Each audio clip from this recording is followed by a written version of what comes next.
We've covered some incredible stories over the years, but our absolute favourite are the creepy, dark and paranormal side of things. As October is gaining closer, we've compiled some of the creepiest topics we've covered to bring you almost 3 hours of nightmarish content. Now, before we begin, we'd just like to say a special thank you to this video's sponsor, MyHeritage.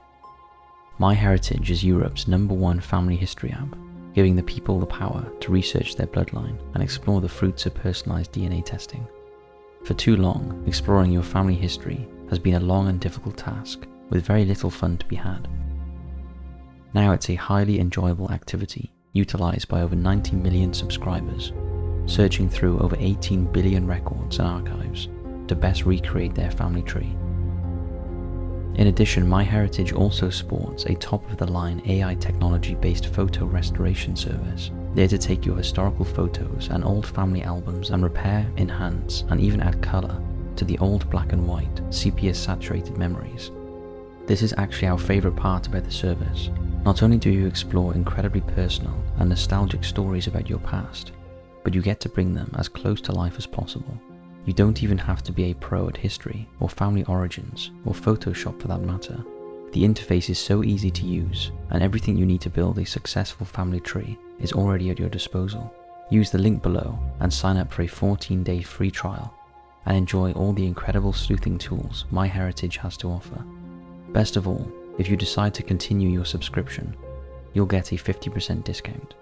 So stop sitting around and solve the mystery of where and whom you came from. It's that easy and enjoyable to boot. Now, if you haven't already done so, hit those lights, sit back and enjoy.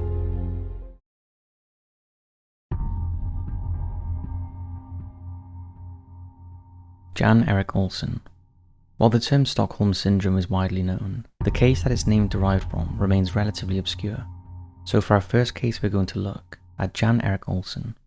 Jan Eric Olson was a Swedish career criminal who had escaped prison after failing to return from a furlough visit. On the morning of August 23, 1973, while still on the run, Olson held up a bank in Stockholm's Norrmalmstorg Square.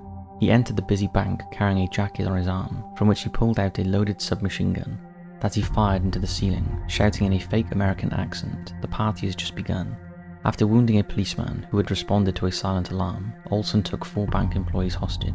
He then demanded more than $700,000 in Swedish and foreign currency, a getaway car, and the release of Clark Olofsson, his friend and fellow prisoner who was serving time for armed robbery.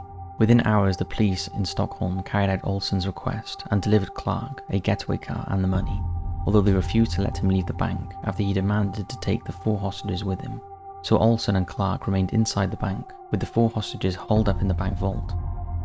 The unfolding hostage situation was beamed across news channels around the world, and negotiators were flooded with suggestions from the public on how to end the siege. However, inside the bank, something extraordinary was happening. A bond was being built up between the hostages and the criminals. One of the hostages, Kristen Emmark, complained that she was cold. She was also having a bad dream. Remarkably, Olson not only provided her with a coat to put around her, but also soothed her after her dream. He even gave her a bullet from his gun as a souvenir.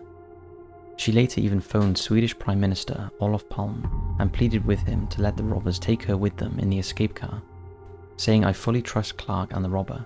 I am not desperate. They haven't done a thing to us. On the contrary, they have been very nice. But you know, Olof, what I'm scared of is that the police will attack and cause us to die."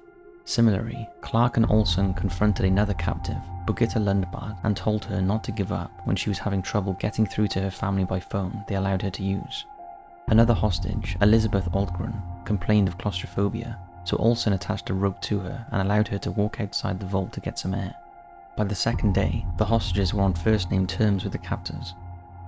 They became sympathetic towards Olson in particular. As part of the negotiations, the police commissioner was allowed inside the bank to inspect the health of the hostages, but rather than being relieved to see them, they were hostile towards him and appeared far more relaxed in the company of their abductors.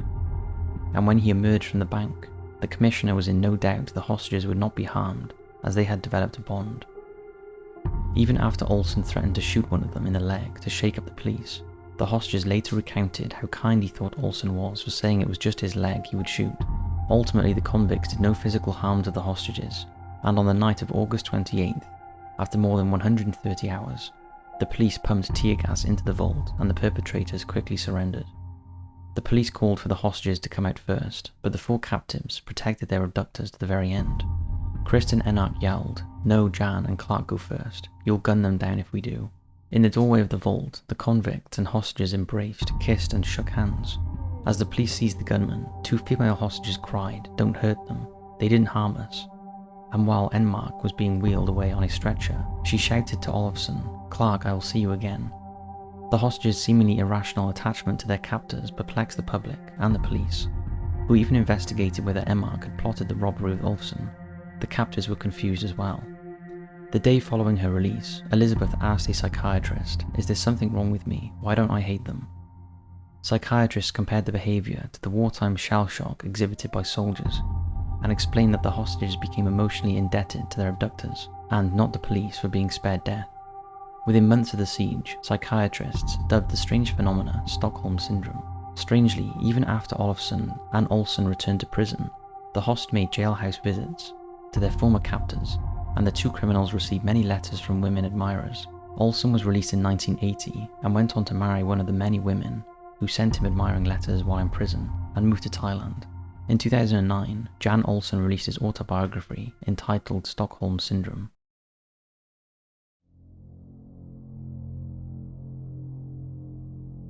Natasha Maria Kampusch. Natasha Maria Kampusch was born on February 17, 1988 in Vienna, Austria. She was the youngest of 3 sisters, and her parents separated when she was very young, and she spent a difficult childhood alternating between both parents' houses. On March 2, 1998, 10-year-old Natasha had just returned to her mother's house in Vienna after a holiday with her father. She left the house in the morning to start the short walk to school, but she never made it. A huge search was conducted for the schoolgirl, and police concentrated on a white minivan that a child witness said he saw Natasha being pulled into by 2 men. However, despite 800 minivans being searched, including that of her abductor, Natasha could not be found. Another line of inquiry was that Natasha had been taken out of the country, as she had had her passport on her when she disappeared, but again no sign. In reality, Natasha was being held in a tiny cellar beneath the garage of communications technician Wolfgang Priklopil's home, less than 30 minutes away by car from her mother's house. For the first 6 months, Natasha was imprisoned in a tiny cellar room beneath a trapdoor in the garage. The soundproof room measured just 5 square meters, with no windows and a reinforced concrete door concealed behind a cupboard. After the first 6 months, she was allowed out in the day and started spending more and more time in the house with Wolfgang, although she was sent back to her dungeon to sleep at night. She had access to books, TV and radio, but was not allowed to watch any live broadcasts. Wolfgang also regularly brought her gifts, but to dissuade her from escaping, he told her that the house was booby-trapped, and if she tried to escape, he would shoot her with a gun. During her captivity, she was abused, beaten up to 200 times a week, and spent most of her time doing housework and cooking. Natasha was also starved to weaken her physically so that she could not escape. She was also psychologically manipulated into believing that her parents had refused to pay ransom for her release. During the last years of her captivity, Natasha was given more freedom and was allowed to roam around in the garden. And Wolfgang even took her out on trips. One time she tried to escape by jumping from a moving car. On August 23, 2006, after over 8 years of a torturous existence, Wolfgang let his guard down when he was in his garden with Natasha. She was hoovering his car when he took a phone call and was distracted. Natasha saw her chance to escape and jumped over a fence to freedom. But initially nobody helped her, ignoring her pleas for help, until finally an elderly neighbour called the police after she frantically knocked on his window. At the time of her escape, Natasha weighed just 41 kilograms, just 3 kilos more than when she disappeared as a 10-year-old. Wolfgang fled to his friend's house. They drove around Vienna for 3 hours, and he confessed everything, telling him, "I am a kidnapper and a rapist." His friend let him out of the car, and Wolfgang laid down on some railway tracks until a train ran over his head. When Natasha learned about his death, she cried inconsolably and lit a candle for him at the morgue. In the aftermath of her kidnapping, several mental health experts and media reports branded her actions as Stockholm Syndrome, but this is something Natasha categorically denied, saying he was a criminal and her bond with him was a coping mechanism to survive. Natasha went on to do interviews and write books about her experience, and a movie was also made. In another twist, 10 years after her escape, Natasha bought the house where she had been held captive, and reportedly spends a lot of time there, although she has had the cellar bricked up. There have been reports that Natasha gave birth to a baby whilst in captivity that died and was buried in the garden of the house. However, this claim has never been confirmed by Natasha.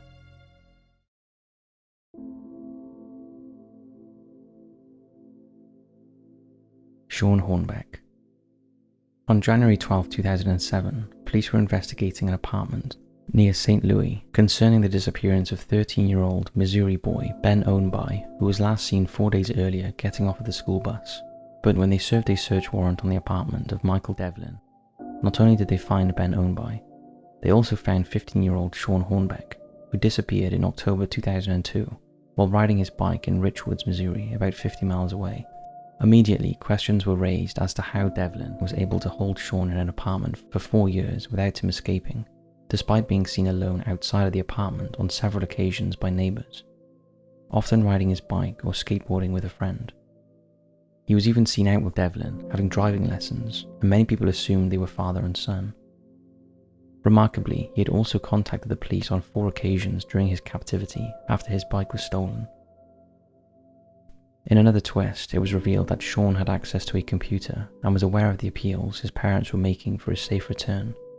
He even posted on a website dedicated to finding him, asking his parents how long they would keep looking for their son. He signed the post as Sean Devlin. So why hadn't Sean tried to escape? What had Devlin done to brainwash him into staying? Devlin abducted Sean in 2002, and after repeatedly sexually assaulting him, he planned to kill him. He drove Sean to Washington County in his pickup truck and pulled over, then began to strangle him, but Sean pleaded with him not to kill him, and in return he would do whatever Devlin wanted him to do in order to stay alive, and that is exactly what he did. Over the years, Devlin used many methods to control Sean, and he subjected him to horrific abuse, but eventually Sean became too old for Devlin's sick tastes, and he decided to find a replacement for him. That is when he abducted Ben Ownby. He even took Sean with him, telling Sean that he would be charged as an accomplice to the crime because he was in the truck. However, Sean didn't want Ben to suffer the abuse he had and tried to protect him, especially after Devlin told him he planned to kill him. Luckily for Ben, both children were rescued and returned to their families, and Devlin was charged with 80 counts of sexual assault, kidnapping and attempted murder. Devlin pled guilty to all counts and was sentenced to 72 life terms. Both Ben and Sean are attempting to live life as normal as possible after such horrific circumstances, and Sean and his family set up a foundation to help find other abducted children.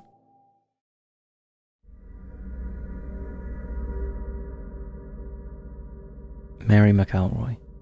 Perhaps the first case of Stockholm Syndrome was not the case of Jan Eric Olson, but rather an incident that happened many years before to Mary McElroy. On the evening of May 27, 1933, 25-year-old Mary McElroy was enjoying a bubble bath in the comfort of her home in Kansas City, Missouri, when suddenly 4 masked men burst into her home and kidnapped her. The men, Clarence Click, Clarence Stevens, and brothers George and Walter McGee, intended to hold Mary for ransom, in the hope her wealthy father would pay the $60,000 cost for her freedom. However, Mary did not take the gang seriously to start with, and when she heard they were only asking for $60,000, she laughed and jokingly said, "I'm worth more than that." Mary was taken at gunpoint to a farmhouse owned by one of her abductors and was chained to a wall in the basement. After just 29 hours, Mary's father had negotiated her release for the amount of $30,000, and she was released unharmed near a golf course. Just a month after the incident, 3 of the 4 gang members were apprehended by the police, and this was the start of a curious turn of events. At the trial, Mary seemed reluctant to apportion any blame to her kidnappers and spoke of her abductors with sympathy and kindness. And when asked in court to identify the men on the stands as her abductors, she was reluctant to do so. She also testified that the gang were kind to her and never forced her to take off her clothes, and they even gave her flowers before they released her. Mary even met with relatives of the gang and publicly expressed her understanding for them. The extraordinary testimony was talk of the papers, and there were suggestions that maybe Mary had orchestrated her own kidnapping in collusion with the men.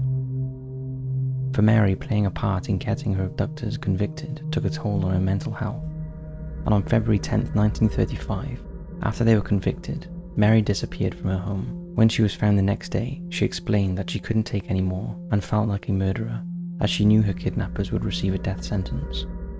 As she anticipated, Walter McGee, the kidnapper's mastermind, was sentenced to death by hanging on March 30th, 1935.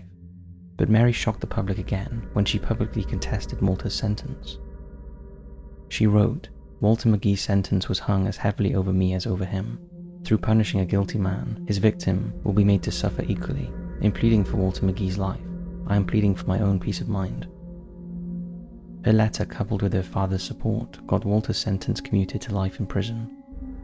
Although Mary never got over the incident, and her mental health continued to deteriorate to the point she was almost reclusive. When her father died in 1939, that was the final straw. A few months later, a maid found Mary's lifeless body in her bedroom. Investigations revealed that she had committed suicide after shooting herself in the head with a small pistol. She was just 32 years old. Mary's sympathy and relationship with her captors was summed up in her suicide note, which read, "My 4 kidnappers are probably the 4 people on earth who don't consider me an utter fool. You have your death penalty now, so please give them a break, Mary."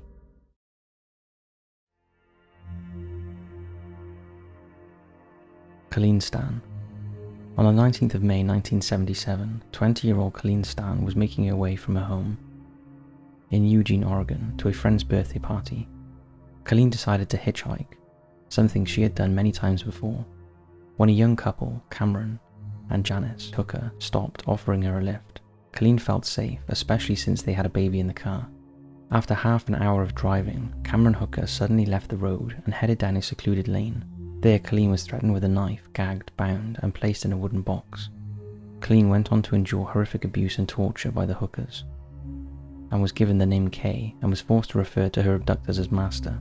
She spent up to 23 hours a day locked in the box that was kept under her captor's bed in their caravan home.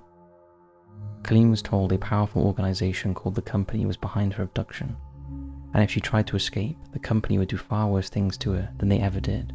They even forced Colleen to sign a contract that showed she had sold herself into their ownership. After the supposed contract was signed, Colleen was allowed some freedom, but her fear of the Company kept her compliant and close to the Hookers, and she made no attempt to escape. In 1981, Colleen was even allowed to visit her family on her own, and without breathing a word of what was happening to her, she spent time with her family, who were hugely relieved to see her. They suspected something was wrong, believing she had joined some kind of cult, but didn't push her for answers, not wishing to scare her away from further visits.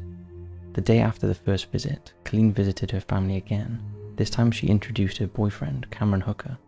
The pair looked so happy together that Colleen's mother even took a picture of them. But after the visit, Cameron grew more and more controlling, saying that Colleen had been given too much freedom, and he confined her to the wooden box again, where she stayed for the majority of the next 3 years. In 1983, Colleen was once again allowed some basic freedoms, but things were about to change when Cameron Hooker told Janice that he wanted to take Colleen as a second wife. This was too much for Janice, who had been a victim of sexual, physical, and psychological torture throughout her marriage to Cameron, although she'd been in denial about much of what had gone on. In 1984, Janice told Colleen that Cameron was not part of the Company and that they were not watching Colleen or her family. Colleen immediately went to a bus station to escape, but such was the depth of her conditioning, she called Cameron from a payphone to tell him she was leaving, and he reportedly burst into tears. After 7 long years, Colleen went home to her family, but she didn't tell anyone what had gone on. Not long after, Janice Hooker went to the police and told them that her husband had kidnapped, tortured, and murdered Mary Elizabeth Spanhake, who had disappeared in 1976.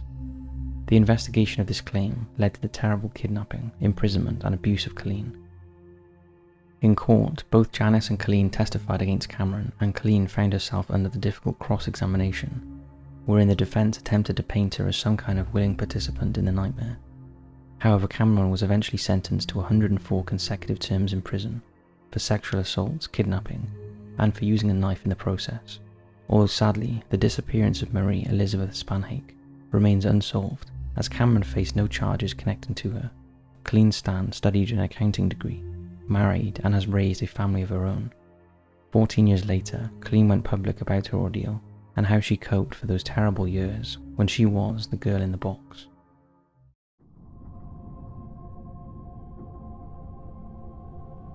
Kanye Quest. A Japanese role-playing game, or JRPG game, came out in 2013. The homepage states that the game is non-profit making and is unofficial, having not been endorsed or sponsored by any celebrity. The premise of the game is that whilst Kanye is taking out his household refuge, he is somehow sucked into a wormhole and travels into the future, to the year 2030, where a dystopian United States is being ruled by a clone of Lil B, who is claimed to be a god. It has been prophesied that Kanye would come to defeat Lil B, with the help of other rappers such as Tupac, Snoop Dogg and Dr. Dre. Kanye has turn-based rap battles with other musicians who challenge them on their journey. Once Kanye has defeated Lil B, he can return to his own time, declaring himself the one true based god, and take out the refuse. The fun and hilarious game soon became very popular, but could it have been a front for the cult, Ascensionism? In early 2015, one user made an online post in which they claimed that they had found proof of just this. Early on in the game, a terminal that Kanye is able to interact with displayed the message, "Ascend and worship the based god." Later in the game, one of the characters asks you what you want to do. At this point, you can type in anything you like, and the character will agree that she wants that too. But if you type in the word ascend, the screen becomes white and the player transforms into a butterfly, inside some sort of hovering space pyramid. The game then tells the player that they will be taught something beneficial, but only if they agree to never share the information with anyone else. The player has to reach the top of the pyramid by finding passwords for each of the on-screen computers in the room. These passwords can only be found by digging into the game's code. Once the player has reached the top of the pyramid, they must then send off their personal information and agree to allow unknown beings to continue testing them. So could the Kanye West game have been a recruitment tool for the Ascensionism cult? Ascensionism is a new age religion. Followers believe that a being is made of two spirits, a body and a soul.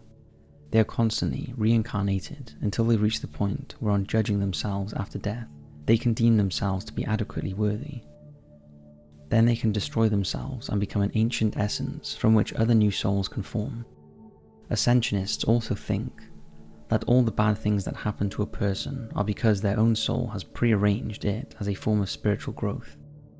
They also believe that cloning splits the soul, and that an alliance of immortal and ancient clones has infiltrated the highest levels of world governments, which would tie in with the evil clone rappers that appear during the Kanye Quest game. It seems that Ascensionism really does exist. There are online articles referring to the religion. They have a Twitter page with links to a radio station, and the cult has its own record label. So it could really be that Kanye Quest was made by this new cult in order to convert people to their religion using pop culture, and they have left clues all over the internet as some sort of test. Or is the whole thing part of a complex ARG? Maybe it was the developers who actually made the post about the Ascend screen because no one had discovered it, and they planted all of the other online stuff to make the cult look legit. Either way, both ideas seem as insane as one another. And how many other games are out there that are hiding their own weird endings?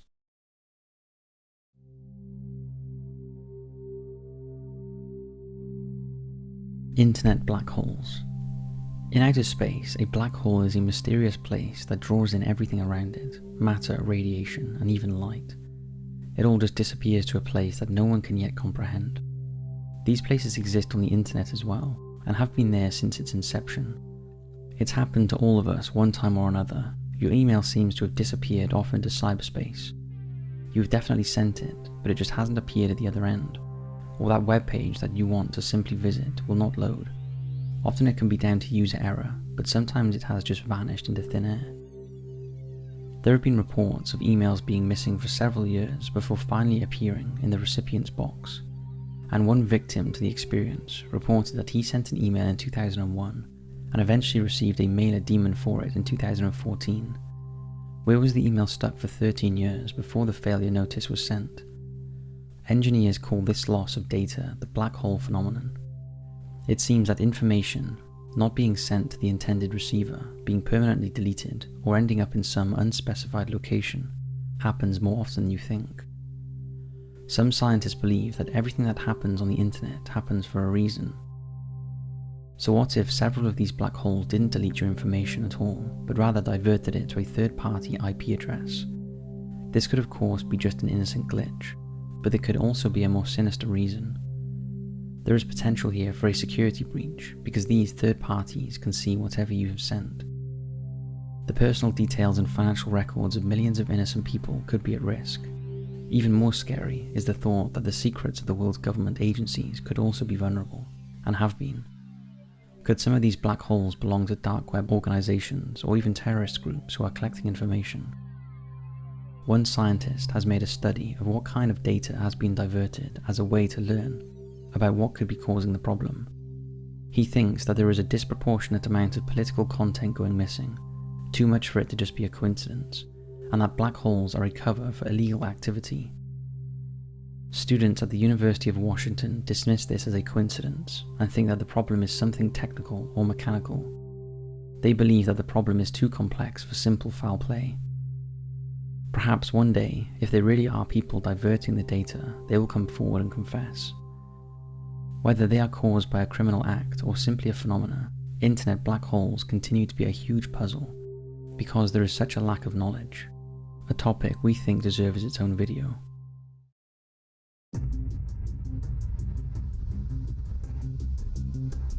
Heavenlyangels.org. Heavenlyangels.org was originally made in the Czech language, and the viewer is encouraged to go to the original website and have it translated by Google for the full range of quality information. The site is huge, with over 7,000 pages of text and books, and 5,000 pictures and articles to download. The homepage is a psychedelic rainbow of colours, banners and links to many other pictures and websites, all explaining the teachings of the cosmic people. On the right-hand side of the page, a large picture of ASTRONOMY is prominently displayed. ASTRONOMY is an extraterrestrial being who was first channeled by the ufologist George Washington Van Tassel in 1952. Ashtar was supposedly born 20,000 years ago on the planet Era, but has been incarnated into a physical presence. He is the leader of the Ashtar Command and is responsible for all of the Grand Cosmic Squadron. He can supposedly communicate with mankind with the use of telepathy.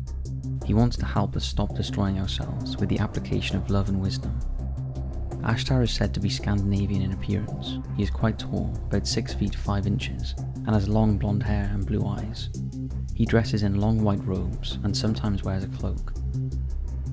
He is supposedly responsible for a part of the universe that the cosmic people call the fourth sector, and is in constant contact with Jesus Christ, as well as the God of everyone. The website boasts that 200,000 people from 100,000 cities and villages of 194 countries download 20 million files from it every month, and it offers an emergency plan for evacuation of Earth when the time is right. There are warnings of the use of RFID tags. These spy chips are already embedded into consumer goods and can potentially be used to track people. The website states that the chips are used by the Saurians from Hells, who want to enslave people and are much worse than Hitler. They want to microchip everyone and create a new world order, a one world government and religion under their complete control. The loving angels of heavens claim that their spaceships are above us now and that they want a plan of cooperation between heaven and earth to help us evade a physical invasion from the dark worlds.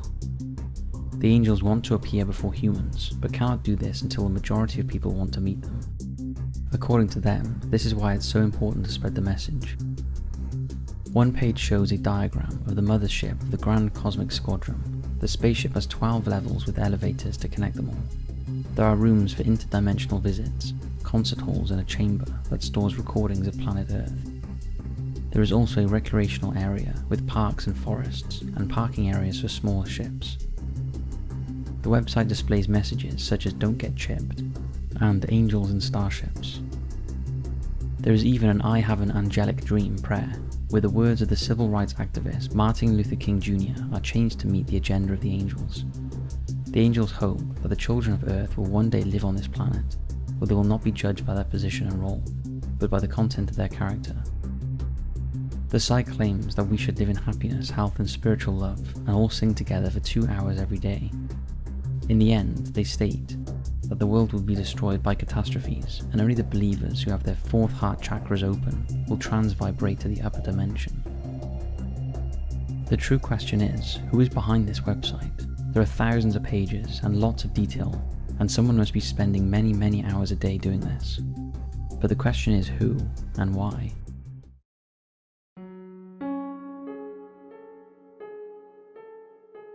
The Smiling Dog. It's an internet legend that we mentioned many years ago. A strange and disturbing photograph that has become synonymous with curses and madness. The origin of the photo goes all the way back to the start of the internet and the form of Usenet. Usenet was an early discussion site and was popular in the 1990s, and the photo just appeared there one day with no description, no explanation as to why it had been posted, and no links to who had posted it. It was just titled smile.jpg. The image was of a dark room and a husky dog, with human-like teeth wearing an unsettling grin. In the corner of the picture, a spectral red hand waits, reaching out as though trying to pull the viewer in. No surprise then, that a disturbing backstory began to emerge around the image almost straight away. The most well known is that of an aspiring writer who visits an old lady. She has offered to give him some ideas for a new horror novel. When the writer arrived at her house, the woman was ranting about a smiling dog image that she had seen on a floppy disk. She was nearly half mad and raved about the vivid nightmares that had plagued her since she saw the image. She gave the writer the disc and asked him to destroy it. The old lady later committed suicide because the visions would not go away. The original photo is said to have been lost, and there are only recreations and fakes left, although there are tales of its effects. In 2002, a hacker infiltrated the satire website Something Awful and posted the photograph. It's reported that there was a mass epidemic of intense and uncontrollable epileptic seizures among those who saw the smiling dog. Other accounts state that the image caused a slow creeping of insanity for anyone unfortunate enough to see it. The viewer would be besieged with violent nightmares and hallucinations, and the image would worm its way into their waking thoughts until it had become an obsession and drove them insane. It's also claimed that many of the Usenet users who saw it believed it was a demon rather than a dog, and committed suicide just to end the torment of their visions. It has been said that viewers of the image are mysteriously compelled to show it to others so that the curse will be passed on. Many people say that the image is still out there on the net. Some even claim to have seen it and become victims of its hellish power. The image you're about to see is a very close representation of the original.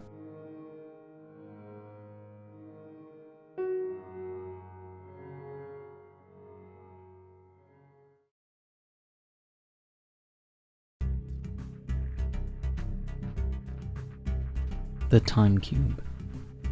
In 1997, a strange webpage appeared. It was created by a former electrician named Gene Ray. The page was jarrish and disorganized with a long central column of script. There were several random changes in font colors and sizes, bizarre diagrams and haphazard capitalization. Amid all of this extensive scroll of text was a claim from Ray, who calls himself the Doctor of Cubism, that he had found the theory of everything. A new concept of space and time, which he called Time Cube, declaring that everything taught to us about modern physics is a lie and part of a conspiracy to hide the truth of our universe. The webpage opened with the statement that in 1884 people met in Washington to change Earth time. They agreed that one day could be used on Earth to not change the one-day marshmallow, and the other 3 days. Ray goes on to say that marshmallow time is wrong, and no man on Earth has no belly button. It seems that the basis for the self-proclaimed wisest human theory is that our concept of time is wrong, and Greenwich Mean Time is a worldwide conspiracy. Ray's belief is that time is cubic. This means that the two halves of the Earth are not fixed, but are metaphysical spheres that revolve independently of one another. They therefore cancel each other out as diametrically opposite points. Ray states that nothing can exist without an exact opposite. This results in 4 24-hour days taking place during what we now perceive to be one normal 24-hour day. He calls this nature harmonic simultaneous 4-day time cube, the 4 corners of the day being midnight, 6 AM, midday, and 6 PM, which together make a unique collaboration, with the time-space continuum divided into 4 classes known as cubic time. Ray deems the number 4 to be the ultimate number in the universe, so the number occurs quite frequently and can be related to many things such as the 4 ages of man being baby, child, parent and grandparent. The the 4 seasons of spring, summer, autumn and winter, or even the 4 corners of a human head, being the back, face and 2 ears.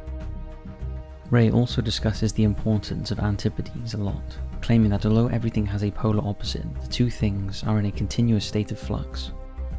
Ray says the so-called scientists and academics of the world are actually the educated stupid, who are most dumb, and anyone who does not believe in his theory is a part of the conspiracy. Anything that does not have an opposite and is a unique entity is repulsive to Ray, including God, whose name he uses 119 times on the page. Sadly, there are also several pretty nasty anti-Semitic, homophobic and racist comments amongst all this rambling text. The site has been pondered over for decades. People are still trying to make sense of it all by going over archived pieces of text and screenshots. Consequently, Timecube has become an internet legend in the process. So was the webpage some sort of bizarre joke, a surreal art project, or maybe the rantings of a mentally ill man? Ray does write about a psychiatrist examining his behaviour and judging him to be schizophrenic at one point on the page. Whatever is the case, Ray died in 2015 at the age of 87. His death took with him any chance we had of ever finding out.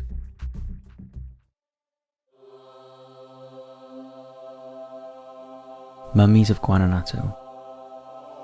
Between 1826 to 1837, a devastating cholera pandemic swept through many parts of the world, causing more deaths more quickly than any other epidemic disease in the 19th century.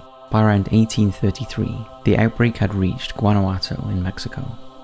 As the bodies mounted up, they were quickly buried to try and control the spread of disease, and sadly in some cases, it's thought that some were buried before they'd actually died. Some years later, in around 1865, the local government introduced a burial tax that forced families of the dead to pay a sum of money to keep their bodies buried. If they couldn't afford it, the corpse would be dug up. Inevitably, some families were unable to afford the tax, meaning their deceased loved ones were unceremoniously removed from their graves and moved to a storage facility. However, as cemetery workers began digging up the corpses, they were shocked to see the extent to which they had naturally mummified, with some of their faces frozen in what looked like screams of terror. Word got out about the horrific sight of the mummies, and soon people began paying workers at the cemetery a few pesos to have a sneak peek at the contorted remains. Eventually demand was so great that local authorities established a museum and started charging an admission to view the mummies and generate income for the town. For many years, visitors could get up close and personal with the twisted mummies as they were just propped up against the walls, secured with ropes and wires.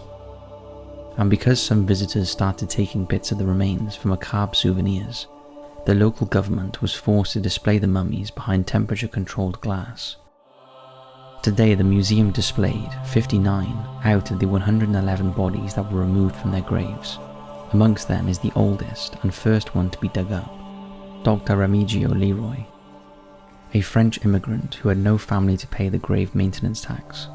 His mummy is displayed still wearing the smart suit he was buried in. Also on display is what is claimed to be the smallest mummy in the world, a fetus taken from his mother who was pregnant when she died. But perhaps the most horrific exhibit is that of Ignacia Agula, a young girl who had a heart condition which caused her heart to slow to the point she appeared to be dead, and during her battle with cholera, her family and the doctor believed she was dead and hurriedly buried her. However, when she was dug up a few years later, it was evident that she wasn't dead when she was buried, and she was found turned in her coffin and appeared to have tried to eat her arm, possibly in a desperate bid to stay alive. The museum really is the stuff of nightmares. A lot of mummies are dressed in the clothes they were buried in, and some have photos of how they looked in life. But the overriding image is the contortion of fear on their faces, and the thought of what really goes on after we die and are buried in the ground. The museum has been the inspiration for a couple of books and films. The most well-known is Ray Bradbury's short story, The Next in Line, a bone-chilling tale about malevolent supernatural forces that Bradbury wrote after he visited the museum in 1947. The distorted mummies were also used in the eerie atmospheric opening sequence of the Nosferatu the Vampire by German director Werner Herzog.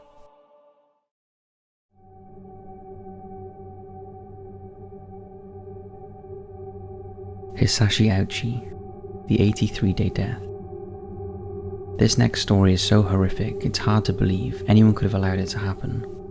The death of Hisashi Ouchi is considered to be one of the most horrendous in modern history, and his story exposes the lengths the Japanese medical experts were prepared to go in order to keep a man alive as some sort of inhumane experiment. On September 30th, 1999, Hisashi Ouchi went to work as normal at the Tokaimura nuclear plant in Japan. Hisashi worked as a technician in a uranium processing plant operated by JCO, a subsidiary of Sumitomo Metal Mining Company. Hisashi and his two colleagues were asked to prepare a small batch of reactor fuel. It wasn't a process they were familiar with, as it was the first time in 3 years that JCO had requested this, meaning no proper qualifications or training requirements were in place. Furthermore, the technicians were under pressure to complete the task to meet shipping requirements. As a result, a catastrophic error was made. To purify the reactor fuel, workers were supposed to use an automatic pump to mix up 2.4 kilograms of enriched uranium with nitric acid. Instead, they manually used a stainless steel bucket and mixed 16 kilograms of uranium by mistake. The incorrect measurement of high purity enriched uranium oxide mixed with nitric acid inadvertently triggered a self-sustaining nuclear fission chain reaction that released intense gamma and neutron radiation. The technicians first realized something was wrong when they saw a blue flash that triggered the gamma radiation alarms. Ouchi was the nearest to the precipitation tank, while his colleague was standing on a nearby platform, and the other colleague was sitting at a desk 4 meters away. Almost immediately after the leak, Ouchi and his colleague experienced pain, nausea, and breathing difficulties, and Ouchi, who had received the most significant radiation exposure, had problems with mobility and coherence, and eventually lost consciousness. A worker in the next building realized the severity of the incident and called for emergency medical assistance, and all 3 men were taken to hospital. The plant was evacuated, and the next morning, experts were able to end the nuclear chain reaction by draining water from the surrounding cooling jacket installed on the precipitation tank and adding a boric acid solution to the tank to reduce all contents to subcritical levels. However, Hisashi and his 2 colleagues were not so lucky. Ouchi had been exposed to 17 SV of radiation, his colleague Shinohara 10 SV, and Yokaawa received 3 SV. To put this into perspective, the allowable dose for plant workers was 0.05. The worst affected was 35-year-old Ouchi, whose exposure to radiation was so extreme that most of his body had severe burns, and his internal organs were seriously damaged. In addition, his chromosomes were destroyed, and his white blood cell count plummeted to near 0, meaning he had no immune system. Ouchi was placed in a special radiation ward to limit the risk of infection. Over the course of the next few weeks, Ouchi was treated with various experimental drugs and procedures, including peripheral blood stem cell transplantation, repeated cultured skin grafts, and granulocyte colony stimulating factor, as well as being administered numerous painkillers and antibiotics. Even though it was clear the damage Ouchi's body had sustained through radiation was untreatable. However, neither the transfusions or transplants could keep his bodily fluids from leaking out of his pores. During the first week of these pointless experiments, Ouchi was conscious enough to tell the doctors that he couldn't take it anymore. He was not a guinea pig. Still, despite his pleas, they continued to treat him, and at the request of his family, doctors repeatedly revived him when his heart stopped. Ouchi was being kept alive against his will when it was clear there was no hope of survival. Almost all of his body had been completely destroyed, and most of his skin was peeled off. After 83 agonizing days, Ouchi died on December 21st, 1999, following an unrecoverable cardiac arrest.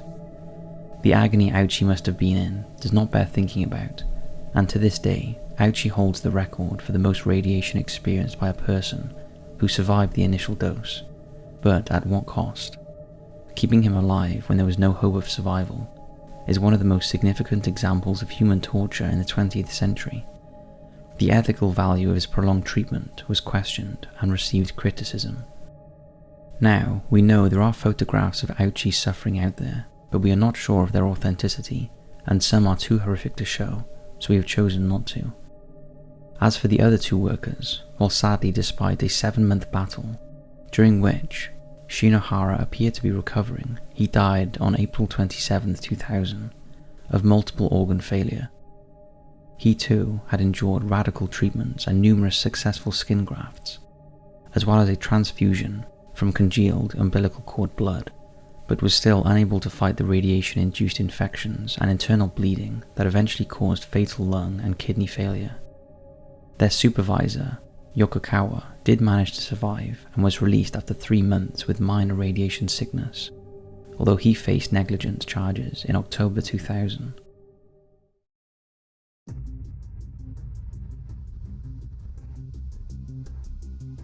Phone stalker hell. It might seem trivial to be terrorized by a prank, but if you really think about it, to be constantly bombarded by an unknown stalker who must be watching your every move would be terrifying. In 2007, 16-year-old Courtney Kuykendall from Firecrest, Washington, started receiving random text messages from her friends, asking her why she had sent them text messages simply saying gay. At first, Courtney was slightly confused, as she knew she hadn't sent any such messages, and she brushed it off as a misunderstanding, or possibly a prank by her friends. However, things got a lot more sinister, and Courtney, as well as her friends, started receiving threatening text messages and phone calls from an unknown person who came up on their phones with no caller ID. The other families affected were the McKays and the Prices, all who knew each other and lived close by. They began to refer to the unknown caller as Restricted. Restricted would regularly call and threaten to kill or rape them, kill members of their family, attack their schools, and even threaten to kill their pets. The messages and calls had gone way beyond a joke and started coming through around the clock on the family's landlines and mobile devices. Courtney, her family and her friends, who were all being targeted by these disturbing calls, tried to stop the harassment by switching phones, changing their numbers, and turning their phones off and getting new accounts. However, nothing seemed to stop Restricted from getting through. By now, the police were involved, and at one point in the presence of the police, all the family's phones turned on and called each other. Things started looking bad for Courtney after the police traced the threatening messages back to her phone, which seemed to be able to send messages and make calls even when she had turned it off. Things got worse when the family returned home one day after a meeting with the police regarding the phone calls, and they received a voicemail that consisted of a recording of an exact conversation they had had that day. By now, even Courtney's parents suspected she had something to do with the harassment, so they took her phone off of her, but that failed to stop the calls and messages. The families also realized that whoever the stalker was, they could not only hear everything that they said, but they also seemed to be able to see them, even when they were inside their homes, and even after the family got a new security system keypad for their home. Restricted called to tell the family that they knew their new passcode. One night, the family heard someone banging on the side of their house before running off into the night. At this point, even taping over their camera lenses and removing batteries from their devices failed to stop the stalker. The ongoing harassment and lack of answers proved to be the stuff of nightmares. It was a crime in which the victims were continually terrorized by an unknown person that left police utterly baffled. The phone calls continued day and night for over 4 months. It was no longer just a sick inconvenience, it was causing uncontrollable fear and anxiety to all involved. At some point in their desperation, it's rumoured that the FBI got involved, and that is when the harassment stopped. But if the case was ever officially solved, it was never publicly stated. It's worth remembering that the police had recordings of the stalker's voice, although it was heavily disguised. So who exactly was terrorizing the 3 families involved in this case? And why would someone go to such trouble, causing so much terror and anxiety? What could they gain from it? Could it have just been a clever hacker testing how robust a mobile phone was at the time, or some kind of spy test by the government? After all, the first iPhone launched in 2007, the same time all of this was happening. It's interesting that Courtney and her family did live near McCord Air Force Base, and her brother-in-law worked there. Although it's also worth pointing out, all 3 families involved have always denied any involvement in the stalking. Was the whole thing a sick hoax, or was there something more sinister going on? What's your thoughts?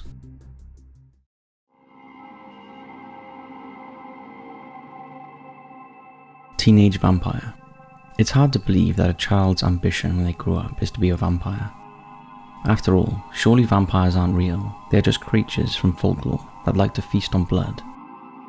While for Matthew Hardman, that is exactly what he wanted to be, and as he entered his teenage years, becoming a real-life vampire became a deadly obsession for him. Matthew lived in the sleepy village of Llanfair Polgwynlith, on the island of Anglesey in North Wales, and outwardly he seemed just like a normal kid. He lost his father when he was young, although that did not appear to have affected him growing up, and he lived happily with his mother who was a nurse. At school, Matthew was diligent and well behaved, despite being dyslexic, and when he left school, he started college in Bangor, where he had plenty of friends and did normal teenage things like play video games, listen to music, and go out with his friends. But unbeknown to anyone, Matthew had developed a fixation on vampires, to the point where he became convinced that the creatures existed. His overriding thoughts were, how do I become a vampire, and how do I become immortal? And Matthew decided he needed to sacrifice another human to find out. The only person who had an inkling about this fixation was Matthew's teenage girlfriend, a German exchange student, although at the time she had no idea just how far he was prepared to take his obsession. She recalled how Matthew described the area they lived in as perfect stalking ground for vampires, because, as he put it, the locals were so old that people wouldn't be suspicious if they died. He also tried to convince her that she was a vampire and begged her to bite him, sometimes shoving his neck into her mouth and screaming at her to sink her teeth into him. However, although she was alarmed by his vampire obsession and thought it had gone beyond a joke, she had no idea how seriously he took it. But Matthew was deadly serious about vampires being real, and he was determined to initiate himself into their secret community and put a plan in place to fulfill his bizarre notion. His target was 90-year-old Mabel Leishon, a widow who had lived a few doors from his home and who he knew as he used to be her paperboy. Matthew meticulously planned what he was going to do. On the evening of November 24, 2001, Matthew broke into Mabel's bungalow as she sat watching television in her living room. He crept up behind her and launched a sustained and brutal knife attack on the old lady, stabbing her 22 times. But killing her was just the first step in this ritual sacrifice. Once Mabel was dead, he proceeded to drain some of her blood into a saucepan from her kitchen. He drank some of the blood. He then crudely cut her heart out of her chest and placed it in a saucepan on a silver platter. Matthew then positioned 2 brass pokers at Mabel's feet in the shape of a crucifix and placed a candlestick on the floor close to her body. He balanced a red candle on the mantelpiece before leaving the house. The next morning, Mabel's horrified carer discovered the grotesque scene when she called round with Mabel's Sunday lunch. Shocked, police officers immediately launched a manhunt, and one police officer told journalists the devil has been to Anglesey. Little did they know that the devil was the unassumingly local lad who lived down the road. Matthew Hardman was soon implicated by a wealth of evidence, including DNA he left at the scene, and Mabel's blood traces on the knife, which he kept in his bedroom.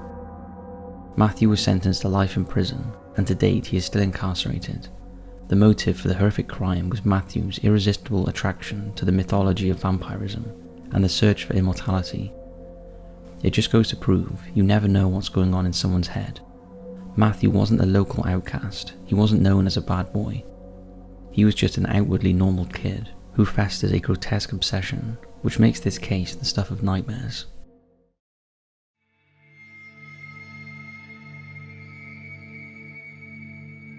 Sylvia Likens. The senseless murder of anyone is tragic enough, but when the murderer is someone close who is supposed to be a caregiver, it seems almost inconceivable, and the case of 16-year-old Sylvia Likens is so disturbing that decades later, the horror of what happened to her lingers on in Indianapolis. On October 26, 1965, Indianapolis police were called to 3850 East New York Street. There they found the body of 16-year-old Sylvia Likens, Immediately they could tell that her death was not the result of a single incident of murder. It was obvious that Sylvia had sustained prolonged torture and abuse. Sylvia Likens came from a poor family from southern Boone County, just northwest of Indianapolis. Her father, Lester, worked a range of different jobs to try and make a living, one of which was travelling with carnivals selling food from a concession cart. And it was this work in the summer of 1965 that led Lester and his wife Betty to leave their children in the care of others until they returned.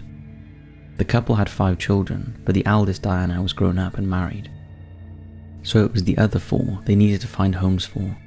It was decided their 2 sons, Danny and Benny, would live with their grandparents, and their 2 younger girls, Sylvia and Jenny, would stay with a friend of a friend, a woman called Gertrude Banaszewski, who lived in a big house at the corner of East New York Street in Indianapolis. Gertrude was willing to look after the girls for a fee of $20 a week, and they moved in with Gertrude's 7 children, whose age ranged from 17 to 18 months. The Likens thought the company of other children would be perfect for their 2 daughters whilst they were away. Jenny was the shyer of the 2 girls. She had suffered from childhood polio and walked with a limp, while in contrast Sylvia was more confident and outgoing and went by the nickname Cookie. She always kept her mouth closed when she smiled because she had a missing front tooth. However, almost as soon as the girls moved in with Gertrude, there was a clash between Sylvia and Gertrude's 17-year-old daughter Paula. The pair just didn't get on. The clash caused friction in the house, and a blame game started between the girls. This later escalated into something much more sinister just a week later, when the $20 money order for looking after the girls did not arrive in the post as expected. Gertrude flew into a rage, blaming Jenny and Sylvia, and slapped both girls. And even though the money arrived the next day, the chain of abuse had been triggered. Gertrude was a frail woman, so to inflict maximum pain on the girls, she used 2 weapons, an ornamental paddle and a thick leather belt, and she would punish the girls for various menial offences, such as exchanging soft drink bottles for change at a nearby grocery. On more than one occasion, she accused Sylvia of stealing and used matches to burn the girls' fingers. On occasions when she felt too weak to punish the girls, she enlisted the help of her daughter Paula, who was only too happy to inflict pain on Sylvia, who she had grown to intensely dislike. But if that wasn't bad enough, Gertrude also invited the neighbourhood children in to torture Sylvia in particular. As if it was a game, they would crowd into the house and practice their judo on her, often throwing her against a wall. Others would beat and kick her just for laughs, and some started stubbing out their cigarettes on her skin. Often, after being beaten or burned, Sylvia was forced into a scalding hot bath to cleanse her sins. When the traumatized girls started wetting the bed, Gertrude decided she was no longer fit to live with the rest of the children, and she was thrown into a cellar and was not permitted to leave the house. She was given just crackers to eat and was not allowed to use the bathroom. One day, Gertrude announced to her children that Sylvia was a prostitute, and she was so proud of it that she needed it etched onto her stomach. So she took a large needle and began to carve the words, "I am a prostitute and proud of it," into Sylvia's stomach. Gertrude later asked one of the neighbourhood boys, Richard Hobbs, to finish off the etching, and he obliged. After one particular beating, Gertrude realised she had gone too far and Sylvia was dying, so she hatched a plan to blindfold her and dump her in nearby woods. With a note, she forced her to write, saying a gang of boys beat her up. But the plan backfired when Sylvia tried to escape, so Gertrude and one of her sons beat her again and threw her back in the basement. Not long after, the police were alerted, and when they arrived, Sylvia was dead. Her cause of death was determined to be brain swelling, internal hemorrhaging of the brain, and shock induced by extensive skin damage. Sylvia was also emaciated and suffering from malnutrition. Her body was covered in sores, burns and bruises, and the branding on her stomach was clearly visible. Gertrude was arrested but tried to blame her own children for the abuse. But on May 19, 1966, a jury found her guilty of first-degree murder. Her daughter Paula was found guilty of second-degree murder. One of her sons, John, aged 13, and 2 15-year-old neighbourhood boys, that included Richard Hobbs, were convicted of manslaughter. Gertrude and Paula were sentenced to life terms, and the boys were sentenced to 2 to 21 years at the Indiana State Reformatory in Pendleton. All 3 of them were let out after less than 3 years. On appeal, Paula was released after 2 years, and Gertrude, who lost her appeal, was released on parole in 1985. She changed her name to Nadine Van Fossen and moved to Iowa, where she lived in obscurity until her death from lung cancer on June 16, 1990.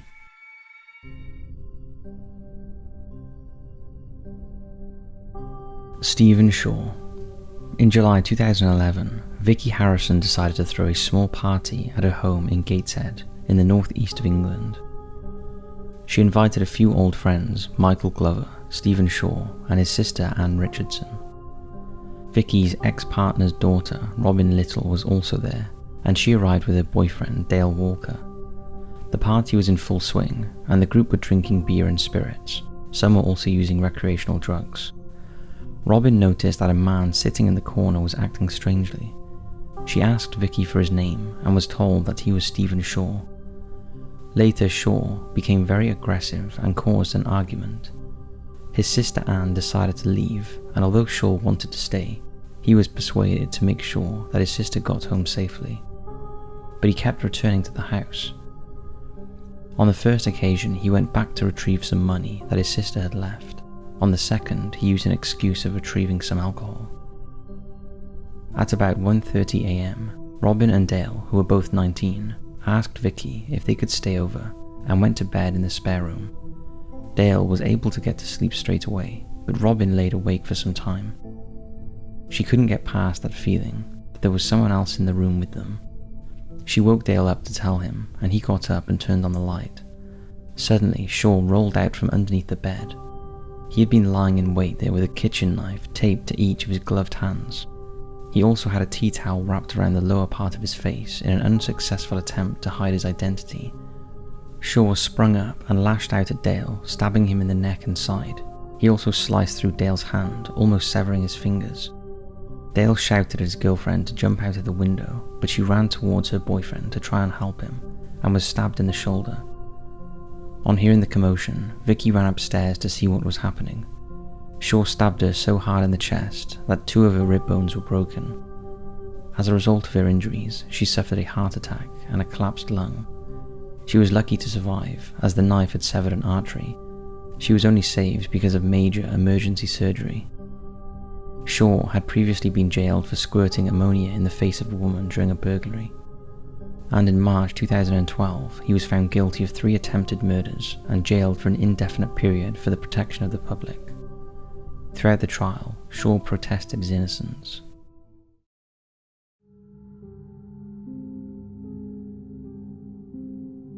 Austin Harrouff. Harrouff was born in Jupiter, Florida on the 21st of December 1996. He lived with his mother, Mina, and graduated from Suncoast Community High School in Riviera Beach in 2015. He was a wrestling star and also played defensive tackle on the football team.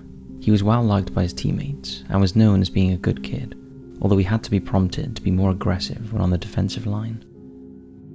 His father, Dr. Wade Harrouff, owns a cosmetic dentist surgery in Palm Beach and has appeared on TV and radio shows.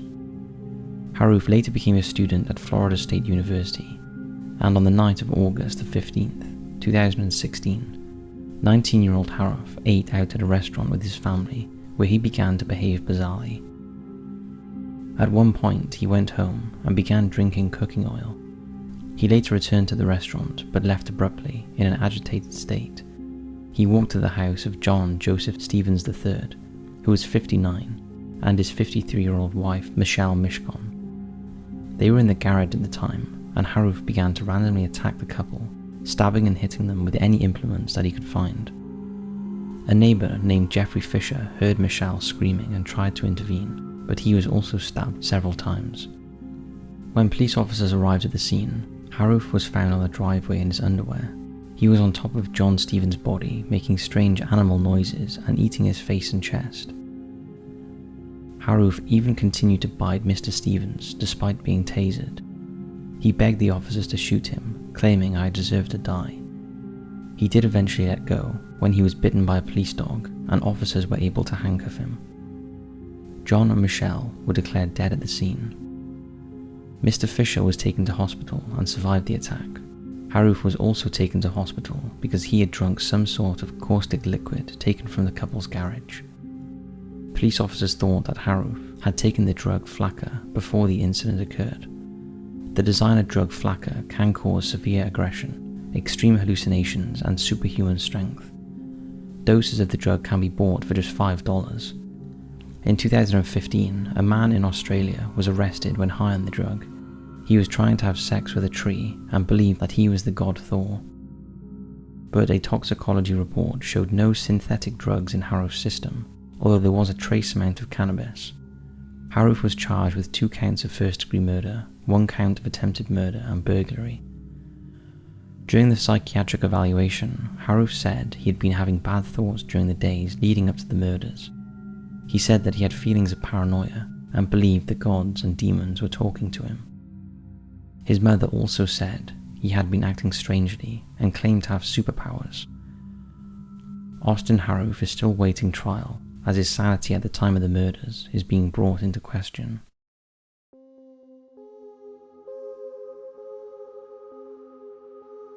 The Strack Family. In 1984, Ron Lafferty and his younger brother, Dan, brutally murdered their sister-in-law Brenda and her 18-month-old daughter, Erika, by slashing their throats. We mentioned this case in a previous video. Ron believed that he was the prophet Elijah and that God had told him to remove the victims, although it was Dan who carried out the slayings. Ron believed that Brenda was standing in the way of his youngest brother Alan becoming part of his fanatical religious group. Sadly, many years after their heinous crimes, Dan Lafferty's twisted beliefs led to another tragedy.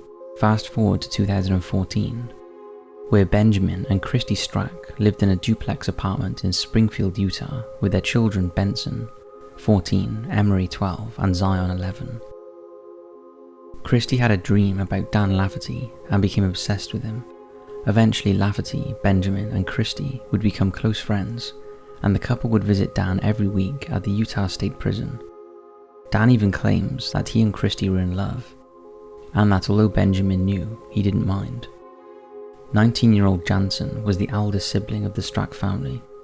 At about 8 p.m. on September 27, 2004, 19-year-old Jansen walked into the Strack's apartment with his grandmother. There was no need to knock, the front door was standing wide open. Jansen had been trying to contact his parents by text message, email and phone call, but there had been no reply. He decided to go around with his grandmother to see if there was a problem. Horrified, Jansen found all 5 members of his family dead in the master bedroom. They were found with empty bottles of liquid methadone and cold and flu medication nearby. On searching the house, a notebook was found belonging to a 14-year-old Benson. A letter inside it was written to his best friend, bequeathing all his possessions. Sadly, it was obvious that he was aware that something was going to happen and that he would be found dead before long. Benjamin, 37, and Christy, 36, had isolated themselves in the weeks prior to the incident. They ceased all contact with friends and family members. Ben even stopped going to work. When they were in contact with their family, the couple talked about wanting to escape the growing evil of the world. It was assumed they wanted to move away to somewhere more rural and live off-grid. Police determined that Benjamin and Christy murdered their 2 young children before committing suicide. It is not known whether Benson was forced to take the cocktail of lethal drugs or did so himself once he realized that the rest of his family were dead. Dan Lafferty believes that it was his philosophy of hell on earth that led to the Strack's murder-suicides. He said, "My insanity messes with people's lives. I'll miss them, but I'm happy for them. I believe they are in paradise now." Both Benjamin and Christy had been given a court ordering drug treatment, although children's services were not involved with the family. Christy had been taking methadone for a heroin addiction at the time of the deaths. Both Benjamin and Christy were known to suffer from long-term mental illness and drug addictions.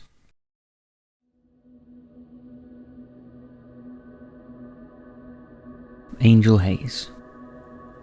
Angel Hayes loved to ride his motorcycle as fast as he could. He would tear around the roads of his French village. His mother worried about Angel riding around at such high speeds and without a helmet, and she would often lecture him about the dangers, but Angel was determined to have his freedom. Then on the morning of Wednesday the 1st of September 1937, Hayes had a horrific motorcycle crash at the age of just 18.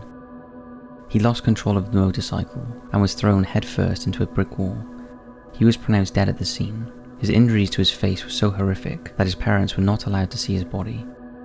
His funeral was held 3 days later, and he was interred at the village cemetery.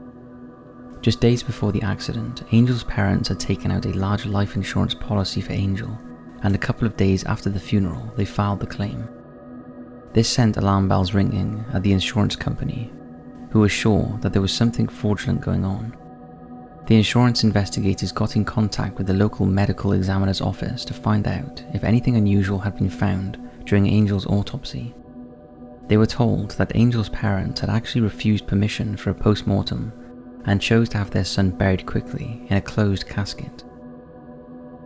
The investigators insisted that Angel's body had to be exhumed and re-examined to rule out the possibility of foul play. The coffin was unearthed and returned to the office of the medical examiner. They were shocked to find that Angel's body was warm to the touch. He had a weak pulse and his breathing was shallow, but he was definitely alive. It was agreed that his skull had been fractured during the accident, and this had put his body into a deep coma. This had slowed down Angel's need for oxygen, allowing him to stay alive in the coffin for 3 days. Without the doubts of a suspicious insurance investigator, Angel would have eventually died in the coffin, perhaps even woken up before he did so. It seems that the taking out of the insurance policy just before Angel's death was a complete coincidence. Angel went on to become a local celebrity. He was an eccentric, known as a poet and an inventor. People would travel from all over France to ask him about his experience, and he even appeared on French TV shows. In the 1950s, Angel invented an electric security coffin that would prevent other people from being buried prematurely. The coffin had its own oxygen supply, a food cabinet, and a chemical toilet. There was also a stock of books and a radio to prevent boredom while the unlucky person awaited rescue. In 2008, Angel Hayes died at his home in France, aged 90.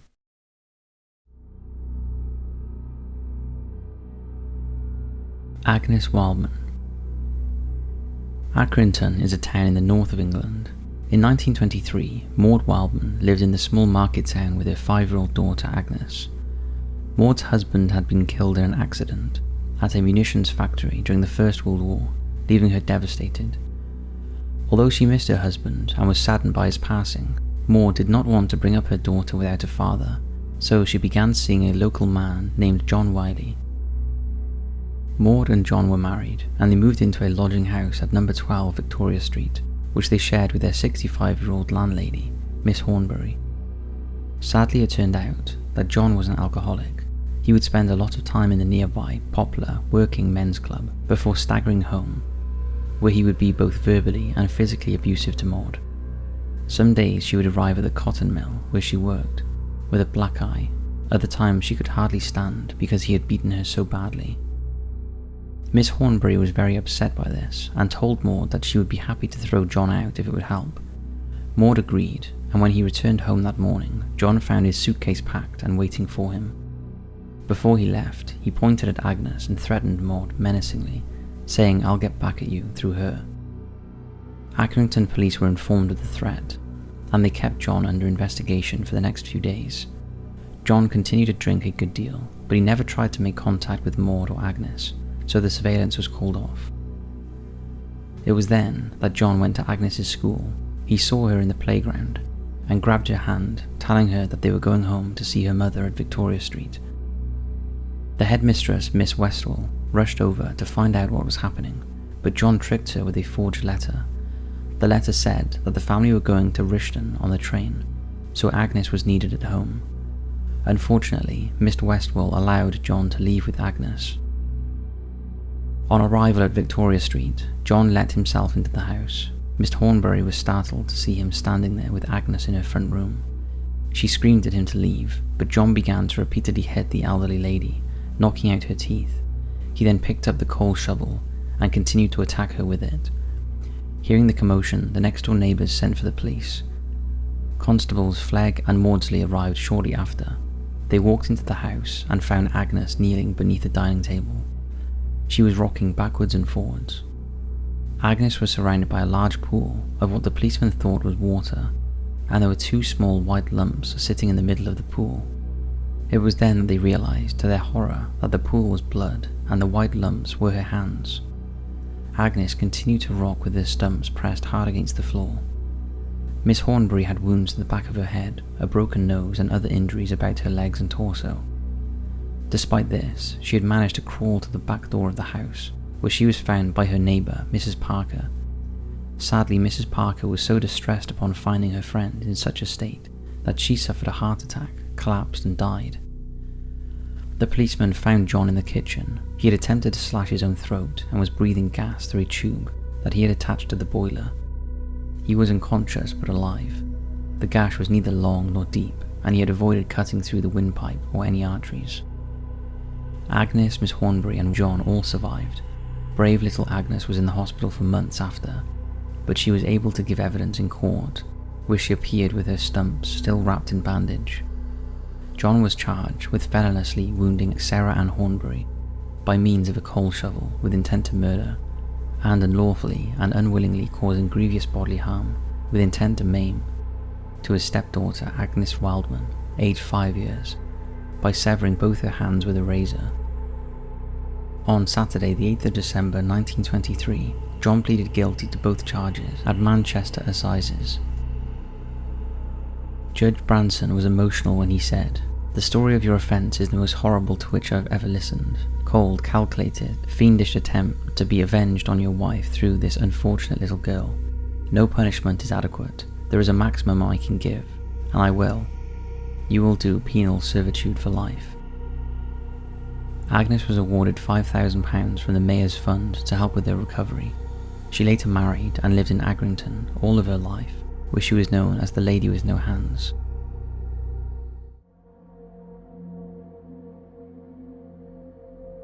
David Harker, the British cannibal. This next case is horrific and sad that resulted in the deaths of 3 people. David Harker had problems from a young age. He would torture and mutilate small animals for fun, and at the age of 16 he was sent to Durbold Young Offenders Institution in County Durham for attacking 2 men and killing their dog.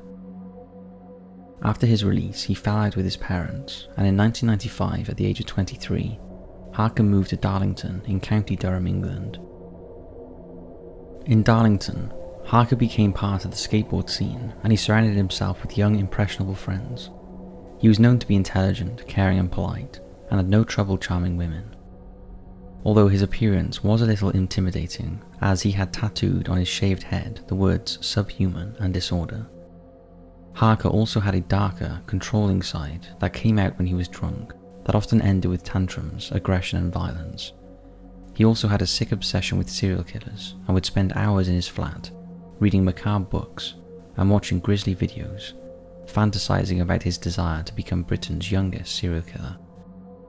Sadly, 31-year-old Julie Patterson was the person Harker chose to carry out his sick fantasies.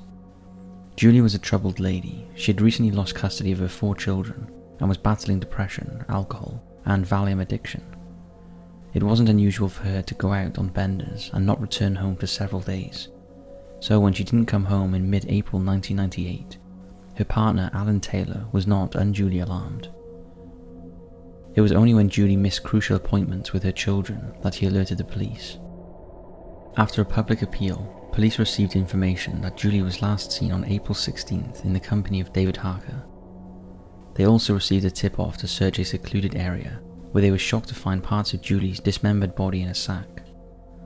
A search of Harker's flat provided police with all the proof they needed, when they found Julie's belongings and pools of blood on the floor. Prior to the gruesome find, Harker had bragged to several friends that he had killed Julie, but no one had believed him, believing it was just one of his drunken rants. Harker was arrested, but at first denied the crime and refused to reveal where Julie's missing head and limbs were buried.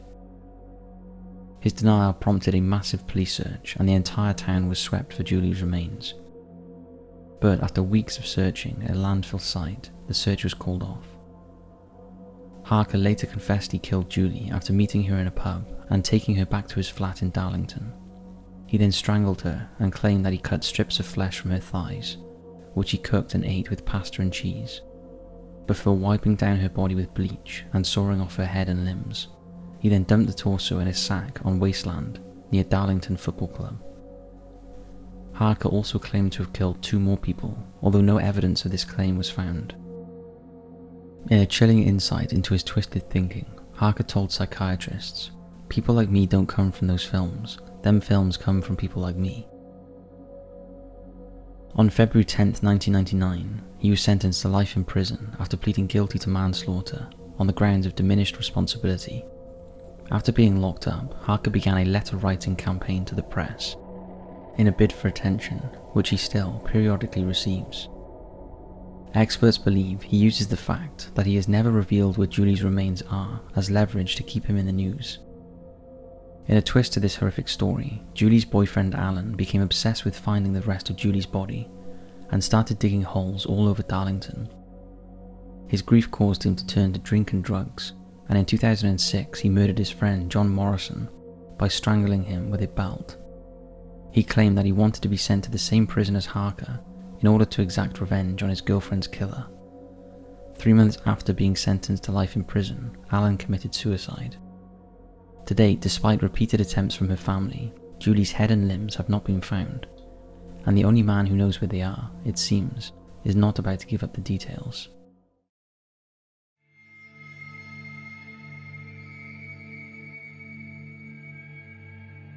Joe Ball, the Butcher of Elmendorf. You may not have heard of Joe Ball, but you might have heard of the film Eaten Alive, that tells the story of a crazed Texas hotel owner who feeds his guests to an alligator he keeps at the back of the hotel. While that film, however far-fetched it seems, is based on a real-life character called Joe Ball.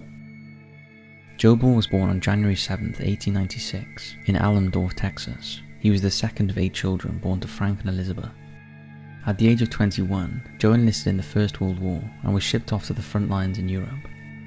In 1990, he received an honourable discharge from the army and returned to his hometown in Elmendorf. For a while he worked for his father, but found it hard to adjust to civilian life after the horrors of war and soon quit.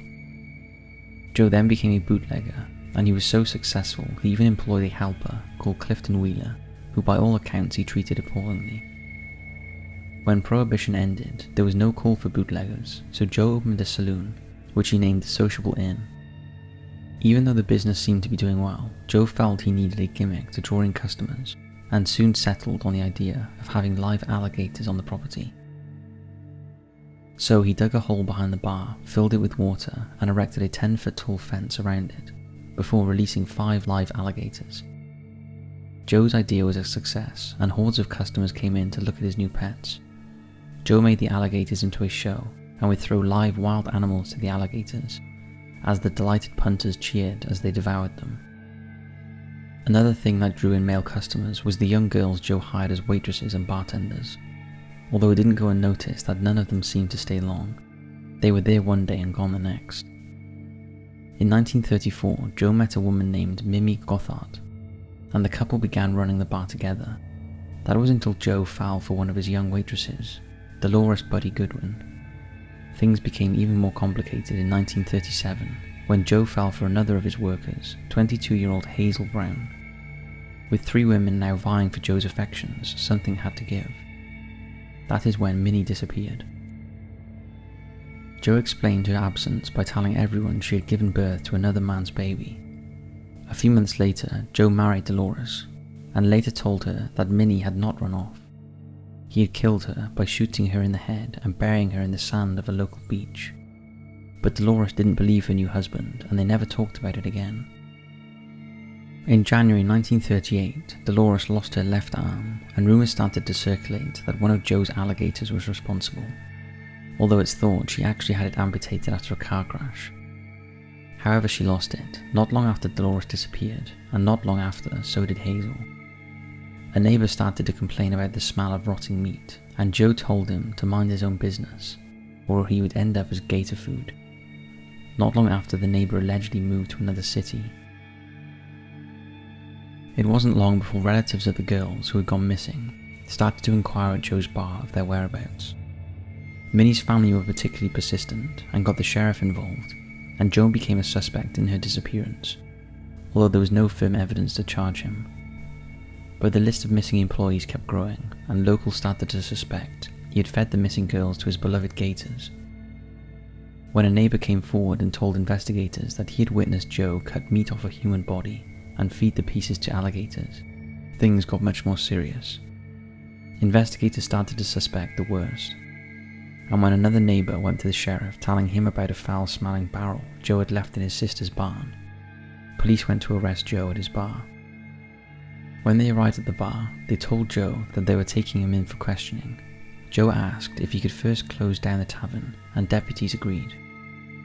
Joe immediately walked over to his cash register and pressed the no sale button, and when the drawer opened, he retrieved a .45 caliber revolver that he briefly waved at the officers, before turning the gun on himself and shooting himself dead.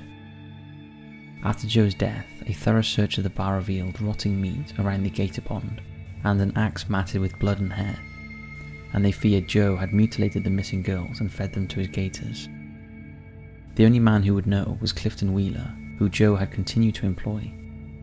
Eventually, Clifton admitted that Joe had killed Hazel Brown, and he took them to an isolated spot near the San Antonio River, where he began to dig the loose soil. After a few minutes, blood began oozing out of the dirt, and a horrendous smell began to emanate from the ground. Eventually, Clifton pulled out 2 arms, 2 legs, and finally a torso, but the head was missing. That's when Wheeler pointed to the remains of a campfire, and upon closer examination, investigators found a jawbone, some teeth, and pieces of a skull.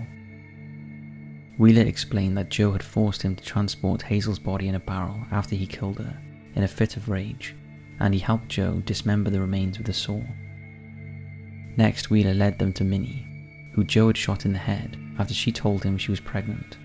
He then buried her on the beach, just as he had told Dolores. Wheeler told investigators they were the only 2 women Joe had killed. Dolores and a couple of the other missing women did turn up alive, but some of the women remained missing, and although allegedly none of the rotting flesh in the alligator pond was found to be human, many of the locals believed the missing women were fed to Joe's alligators. Whether they were dead or alive at the time does not bear thinking about. Joe's alligators were eventually seized by the state of Texas and donated to the San Antonio Zoo, where they lived out the remainder of their lives as a tourist attraction.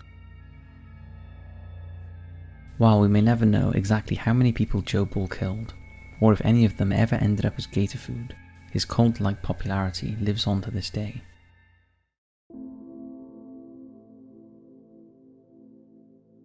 Teresa Knorr. It's rare for any mother to harm their children. Most mothers love their children unconditionally, but in the case of Teresa Knorr, rather than love her children, she was jealous of them, and her seething envy led to 2 of the most heinous murders ever carried out by a mother. Teresa Cross was born on March 14, 1946 in Sacramento, California. She had a relatively settled life growing up, until her mother died when she was 15 years old. After her mother's death, Teresa dropped out of school and at 16 married her first husband, Clifford Clyde Sanders, and the following year gave birth to their first child, Howard. But her marriage was full of conflict, and after 1 year of the couple's many fights, Teresa shot Clifford dead with a rifle. She was charged with murder, but she pleaded not guilty, claiming self-defense. And at her trial in 1964, the jury agreed and she was released. The following spring, she gave birth to a second child, a girl named Sheila. A year later, Teresa married US Marine Bob Knorr, and the couple had 4 more children together: Susan, William, Robert, and Teresa Mary. This marriage ended in divorce, and Teresa went on to marry twice more, both of which marriages also ended in divorce. Teresa was physically, verbally, and psychologically abusive towards all of her children, and for years she abused and tortured them in various ways, including beating them, force-feeding them, and burning them with cigarettes. She also neglected the home they lived in, and their apartment was filthy and smelt of urine. As they grew up, a lot of her anger was aimed at her 2 eldest daughters, Sheila and Susan. They were turning into attractive young women, and she grew increasingly jealous of their beauty and slim figures. Things came to a head in 1982 when Teresa became convinced that Susan was casting spells on her to cause her to gain weight, and one day she was so angry, she shot Susan from behind with a .44 caliber gun. The bullet lodged in Susan's back, but Teresa refused to allow her daughter to seek medical attention. Despite the lack of care, Susan survived, but not for long. After another argument with her mother in July 1984, Teresa stabbed Susan in the back with a pair of scissors. Again she survived, but she told her mother she was moving to Alaska to escape the abuse. Teresa agreed on the condition she allowed her to remove the bullet lodged in her back, in case she used it as evidence against her. Teresa sedated her daughter using Mellaril capsules and alcohol, then ordered her 15-year-old son Robert to remove the bullet using an X-Acto knife. After the procedure, Susan developed sepsis and eventually fell unconscious. Thinking she was dead, Teresa packed up Susan's belongings in a trash bag and, after binding her arms, legs and mouth, ordered her son Robert and William to drive their sister to Shore Valley, where they dumped her on the side of the road, before dousing her with gasoline and setting her alight. Susan's smouldering body was found the next day. Horrifically, an autopsy determined that she was still alive when she was caught alight. Due to the state of the remains, a positive identification was never made, and Susan was classified as a Jane Doe. Following Susan's death, Teresa began directing her anger and abuse towards her daughter Sheila, and after accusing her of being pregnant and passing on an STD to her, Teresa beat Shelley, tied her up, and locked her in a closet with no ventilation. On June 21, 1985, Sheila died of starvation and dehydration, but it was 3 days before Teresa realised her daughter was dead, and by then her body was decomposing, causing an odorous smell to fill the apartment. Teresa again ordered her sons to dispose of the body, and they dumped it near the airport in Truckee, California. Sheila's body was discovered a few hours after, but was never positively identified and was classified as a Jane Doe. The smell in the apartment was so bad afterwards that Teresa moved the family out of the home and ordered her youngest daughter, Terry, to burn down the apartment in an effort to destroy any physical evidence. However, the fire did little damage as neighbours quickly reported it before it spread, but by this time Teresa had fled. Teresa was arrested some years later after her surviving children severed their ties with their mother, and her youngest child, Terry, reported her sister's murder to the Utah police. In 1993, Robert, William and Teresa were arrested, although Robert was already in prison for murdering a bartender. Teresa was spared the death penalty after a plea bargain, but was sentenced to 2 life sentences. She is currently incarcerated at California Institution for Women in Chino, California. She will be eligible for parole in 2027.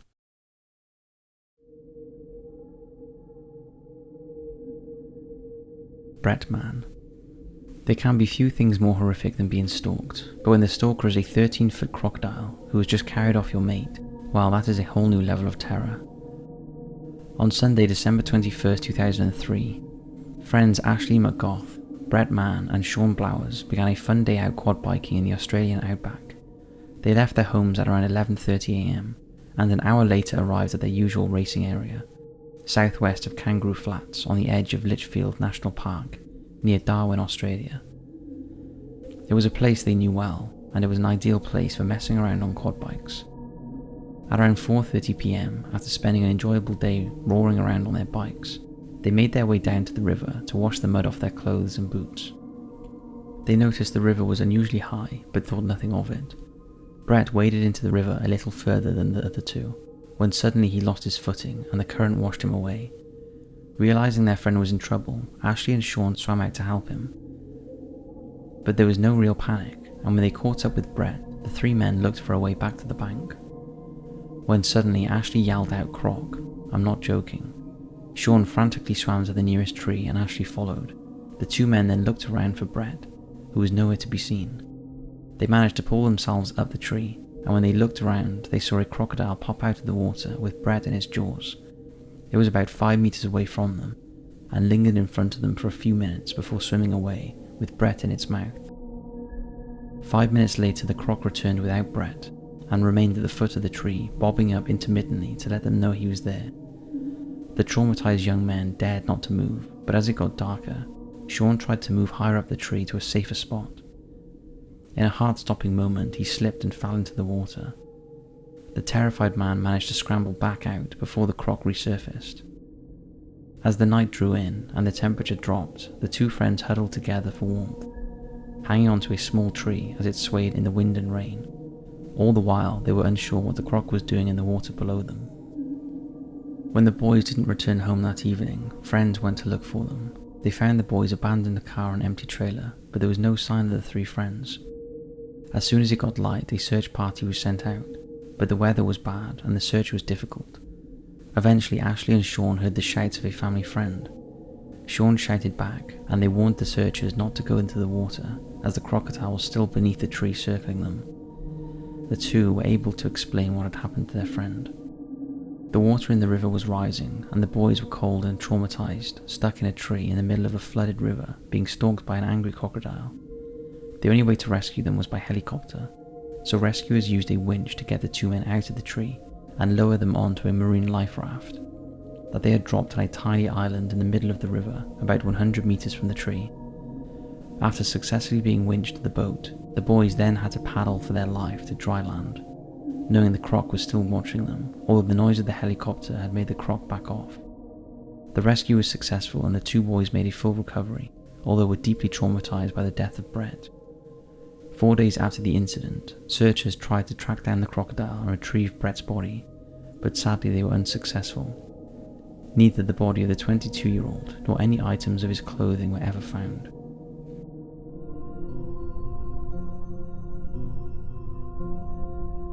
Para-Evident. This clip was sent in to us by Para-Evident, a paranormal research team from Arkansas who we've featured before. We like them as their pledge is to never put up anything fake. All the footage they capture they believe to be genuine. This time, the team were investigating team member Robert's apartment, which is located in the historic part of Rogers, Arkansas. Robert has been experiencing some unusual things happening in his home ever since the team investigated the Montagny Hotel, an abandoned building in Arkansas reputed to have links to satanic rituals. During that exploration, the team believed they caught a shadow figure in the window of the ruined structure, so first we'll take a look at that footage. Dear Darla is the story of a young woman who went missing back in the 80s. It's been said that she stares out the window at people who come out to the old ruins. The first two pictures were taken over a year ago. The ones following are of our night at the old hotel. Do you see what I see?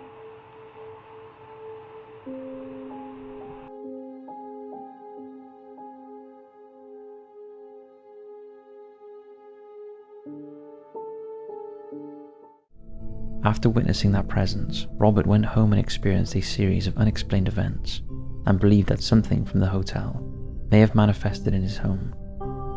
The first incident occurred when he was standing in the bathroom, and a horrifying hand with claw-like nails came out of the darkness and tried to grab him. Robert jumped back, and whatever it was disappeared. On another occasion, he was laying in bed trying to sleep when he saw what looked like a black figure just standing over him in his room. Out of fear, he covered his head with the blankets, and then felt like someone sat down next to him on the bed. He quickly pulled the covers back, but nothing was there. Other strange things have occurred, including lights flickering and electronics shutting off out of nowhere. Robert got so freaked out, he decided to call the team in to investigate, and this is what they captured. Take a look. Yeah, they stopped, baby.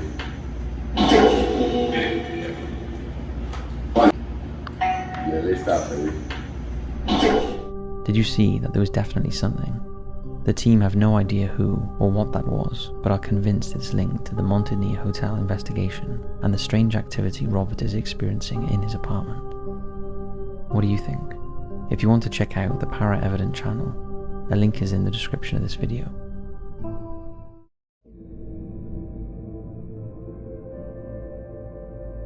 Gamekeeper Ghost in Woods. This next experience was sent in by Michael. When Michael was around 11 years old, he and his mother's ex-partner, who we'll call X, went to collect some firewood for his mum's aunt in a wooded area near Rousham in Oxfordshire, England. It was around 4 PM in winter time, so it was beginning to get a bit dusky. They arrive in a van and start loading up the wood. When they finish, they decide to have a little wander, and they walk along a trail that a local farmer has cut through the trees. As they venture deeper into the woods, Michael glances around and sees a man standing ahead of them, pointing a rifle at something. Slightly alarmed, Michael calls to the man, but there is no response from him. Michael looks back at X and asks him if he could see the man, and he nodded. Michael continued walking until he was just a few feet to the right of the man, and he continued to call out but got no answer. The man appeared almost statue-like. and greyish in colour. There was no movement from him at all, just a blank expression on his face and a piercing stare. When he glanced back at X, he noticed the colour had drained from his face, and he had a look of panic in his eyes. At that moment, X freaked out and started to sprint away. Michael called him to stop, but he kept on running. When the two calmed down, they cautiously walked back to where they first saw the figure, but he was gone. He had vanished without a trace. It's worth pointing out that if he had walked or run away from the scene, Michael and X would have heard him, as every dead twig and leaf crunching underfoot echoed around those woods. As the two walked back to the van, X grabbed Michael and told him not to mention what had happened to anyone. Michael did as he was told, but the incident stayed with him. Not long after, X and his mum split up. Then about 20 years later, Michael bumped into X and they began talking about what happened that day. Both men recalled the same thing, so Michael knew it wasn't just a childhood imagination. Michael has a clear memory of the man, who was around 50 to 60 years old with a curly mustache, dressed in some sort of old uniform. After doing some research, Michael found out that the area is reputed to be haunted by the apparition of an old gamekeeper who is said to still patrol the woods and countryside, carrying his shotgun, apparently not realizing he is long dead. Could it have been the ghost of the gamekeeper that Michael witnessed as a child? What do you think?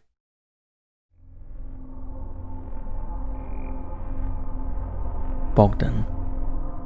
Bogdan sent in this next photo. He lives in Transylvania in Romania, and on a visit to the notorious Hoia Baciu forest, he thinks he captured something lurking behind a tree.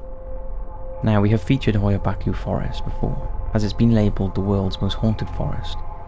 The forest covers thousands of acres and is often referred to as the Bermuda Triangle of Romania. The paranormal activity and events that have taken place there are plentiful, ranging from ghost sightings, unexplained apparitions, faces appearing in photographs, and even UFO encounters. And over the years, legends of the forest have been passed through the generations, making locals fearful of entering the area. What puts this forest on another level is that it's not just visitors who seem to be affected by whatever is going on there. The vegetation often grows with strange unexplained appearances, and there is even an almost perfect circle deep in the woods, where vegetation simply will not grow at all.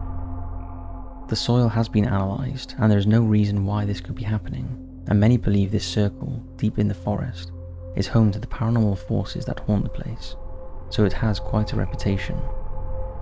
While on Friday the 20th of August 2021, some of Bogdan's friends were visiting him and wanted to see the forest, so they went there that afternoon.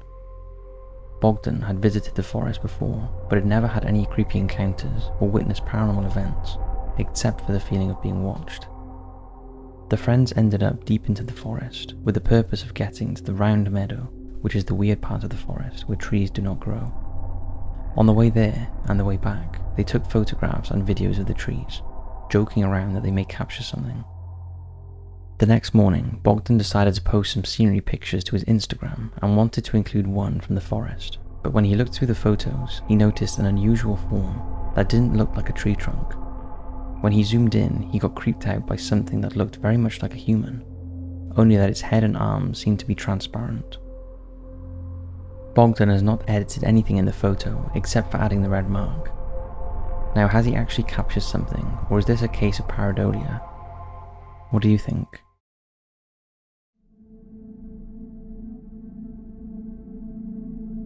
Jessica. Jessica has been plagued by paranormal activity in her home ever since her daughter was born 7 years ago. Here is her account of what has been happening. When Jessica brought her new baby home from the hospital, her and her partner started noticing small occurrences around their apartment, such as lights going on and off, things moving, and shadows on walls when no one was there. At first they chalked it up to sleep deprivation with a newborn. However, things got weirder when one night Jessica was up around 2 AM rocking her daughter, and she watched a loaf of bread fly off the top of the microwave onto the middle of the floor in the kitchen. A few days later, Jessica awakened around the same time, only to find her fiancé was there too, and the same thing had happened. Bread flew off the microwave and hit the floor. Having him witness the same thing proves she was not going crazy. From then on, things got weirder. When Jessica and her fiancé first moved into the apartment before their daughter was born, one of the electric burners on the stove didn't work, but they never called to get it fixed because they never used it. However, after they brought the baby home, one night it randomly started working again and turned itself on to medium. They also started having brand new light bulbs just pop and stop working. Jessica said she never felt threatened, but thought that whatever it was just wanted to make its presence known. The family thought moving would stop the activity, but when they moved, it moved with them. About a year later, they moved again to a house a close friend had been living in without incident, but all the same occurrences happened. And even things like light switches themselves would stop working or refuse to work for days and then start working again, a problem the owner swore had never happened before. Next, the family moved to Phoenix, Arizona, a completely different state, but yet again all the same things happened. At this new house, a wall plug exploded and almost caught the house on fire, and a large mounted mirror in the bathroom fell from the wall. After 2 years, they moved again to where they live today, and the activity continues. Fans will come on and off, dogs will bark at nothing, balloons float around oddly, and lights flicker in weird ways. In this house, Jessica managed to capture one of the incidents on video. At the time, their aircon was broken, so they had fans going in the house. Take note of the way the fan is facing when the door starts to move by itself.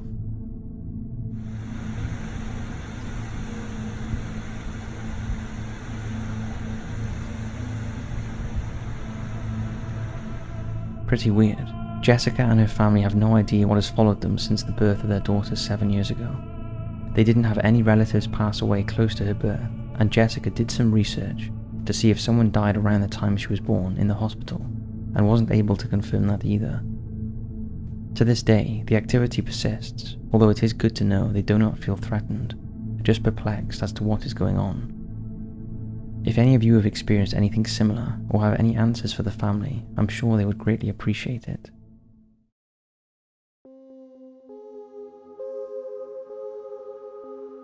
Creepy Gerald mask.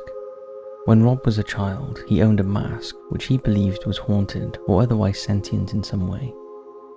When he was 6 years old, his school day began with an announcement from his teacher that his class were going to put on a play for the school at the end of the week, telling the story of a popular children's book at the time, Giraffes Can't Dance by Giles Andre. Rob was chosen for the role of the giraffe, Gerald, and the class set to work that morning making masks for their roles. These masks were cardboard headbands with the animals' faces attached, and Rob's was a cute, nervous-looking giraffe face with 2 wide eyes. This is the character portrayed in Rob's mask.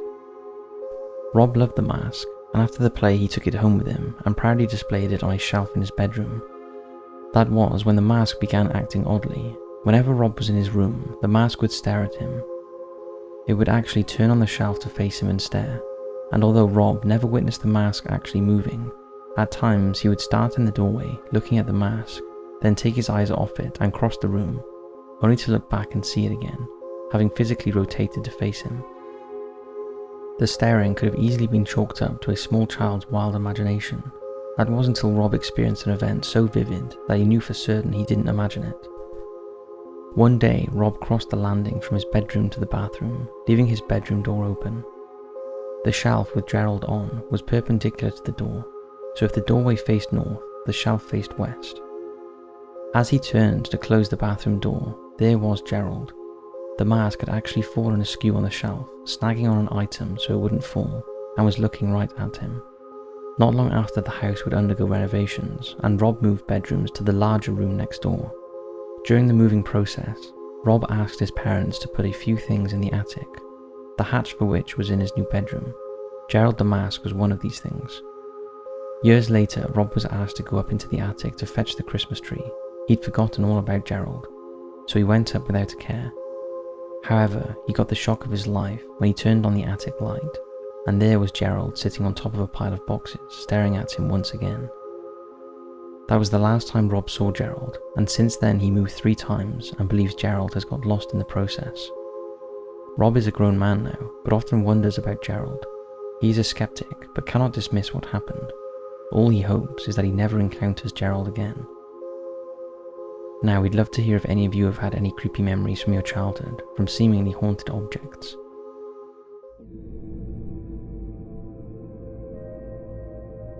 Joanna Dennehy. Since its launch in the UK in 1983, only 3 women have ever been sentenced to serve whole life orders. That is, to remain in prison until they die. Those women are Myra Hindley, Rose West, and Joanna Dennehy. Hindley, though now dead, and West are both internationally renowned. Hindley for her role in the depraved Moors murders, and West for killings that took place in her home, the infamous 25 Cromwell Street. Joanna Dennehy is less known outside Britain, and though her victims are fewer, the nature of her crimes, her startling lack of remorse, and the behaviour she has exhibited, even since her incarceration, mark her out as a highly dangerous individual. During a 10-day period in March to April 2013, Dennehy, 30 years old at the time, and a mother of 2 daughters, callously murdered 3 men. Her first victim was 31-year-old Lukas Slaboszewski, a Polish national Dennehy had only met a few days before she killed him. After sending him a series of flirtatious text messages, Lukas visited her home in Peterborough, only for Dennehy to stab him in the heart upon his arrival. She allegedly stored his body in a bin, later showing it to a teenage girl who lived nearby, before disposing of the corpse. Dennehy's next victim was her housemate, John Chapman, aged 56. After stabbing him numerous times, she called her friend and accomplice Gary Stretch, who arrived with his friend Leslie Layton. The duo then helped her move the body out of the bedsit she shared with Chapman. Lastly, Dennehy killed her 48-year-old landlord Kevin Lee. Thought to have been instigated by an argument over unpaid rent, she stabbed him in the chest. Dennehy then dressed Lee, whom she had also a sexual relationship with, in a black sequin dress and dumped his body in a ditch near the Cambridgeshire Fens, a process she had already used with her previous victims. On the 2nd of April 2013, Dennehy drove 140 miles to Hereford with Stretch and Layton, where Dennehy stabbed 2 men within a 10-minute period, though luckily both men survived. Dennehy was later arrested in Hereford, where her apparent absence of concern, along with her brazen flirtatiousness towards an officer, is caught on camera at the police station. Joanne Christina Dennehy. Joanne, you've been in custody before, Joanne? Yes. I love your eyebrows. Thanks. Active. Arresting Colin. You're a decent copper. Amazing. Looks good. Thanks, Matt. That makes me feel so good. Real sexy. You've had a really hectic week. Dennehy pled guilty during her trial and claimed to have no regret over the death of her 3 victims, though she admitted to feeling some remorse over the 2 counts of attempted murder she had been charged with. This conflicts with her earlier confession to a psychiatrist, to whom she had admitted that she found murder moreish, and with her behaviour in court, Dennehy laughed in the dock as the judge branded her a cruel, calculated, selfish and manipulative serial killer. She was sentenced to spend life in prison with no chance for parole in February 2014. This is the first instance of a judge sentencing a criminal to a whole life order, as this decree is usually decided by the Home Secretary. Initially, Dennehy was sent to HMP Bronzefield in Surrey, where plans she had made to escape were discovered in her cell. She had intended to murder a guard and use the severed finger of another in order to bypass a biometric security system. This led Dennehy to be held in solitary confinement for 2 years, before being transferred to HMP Low Newton in 2008. Upon arrival, Dennehy made threats against the life of fellow Low Newton inmate Rose West. These were taken seriously, and West was hastily transferred to HMP Newhall in Yorkshire. Dennehy has bragged about her crimes whilst in prison, has threatened and planned to hurt others, and has committed acts to self-harm as well, all of which would seem to justify the severity of the sentence she has been given.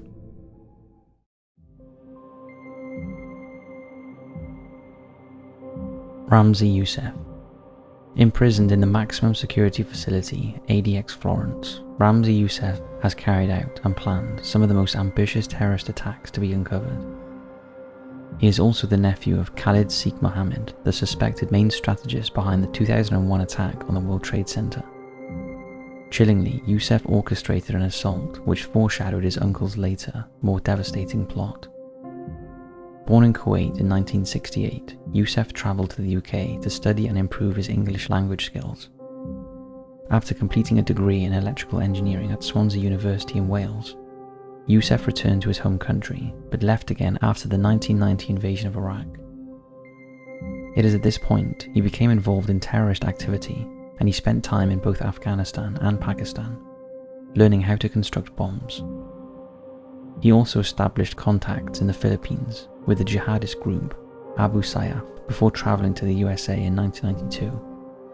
Here, Yousef assembled a team and spent months planning his attack on the World Trade Center.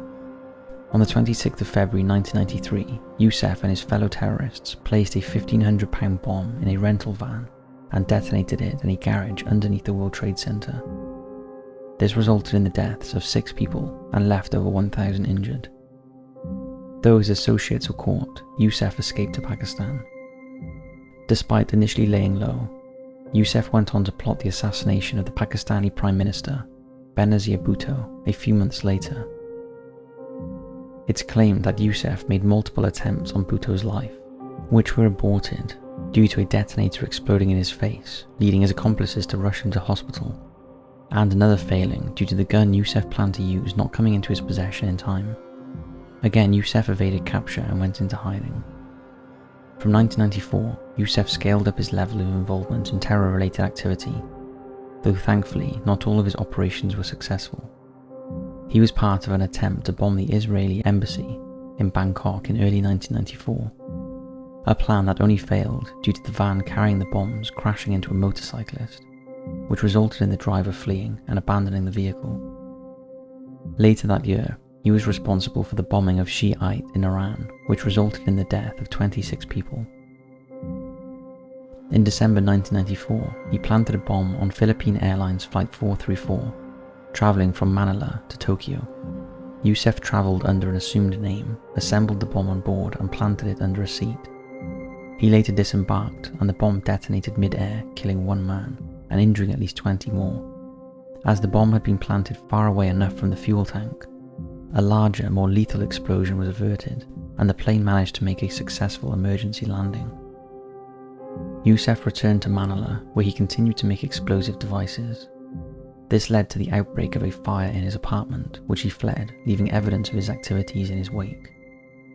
The suspicious staff at the complex contacted the Philippine authorities, who searched his apartment and discovered Yousef's plans for further terrorist attacks, including crashing an aircraft into the CIA headquarters in Virginia. Airlines were alerted, and the search for Yousef, already on the FBI's most wanted list after the World Trade Center attack, intensified. He was eventually captured in a hotel in Pakistan on the 7th of February 1995. Considering Yousef had planned further atrocities, including the assassination of Pope John Paul II and President Bill Clinton, as well as plotting to bomb 11 airliners travelling from Asia to the USA, it was an arrest that didn't come a moment too soon.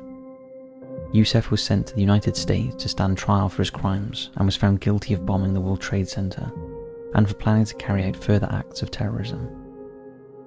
For this, he was sentenced to serve a life sentence plus 240 years, therefore ensuring that this relentless criminal will never be free to commit acts of death and destruction ever again.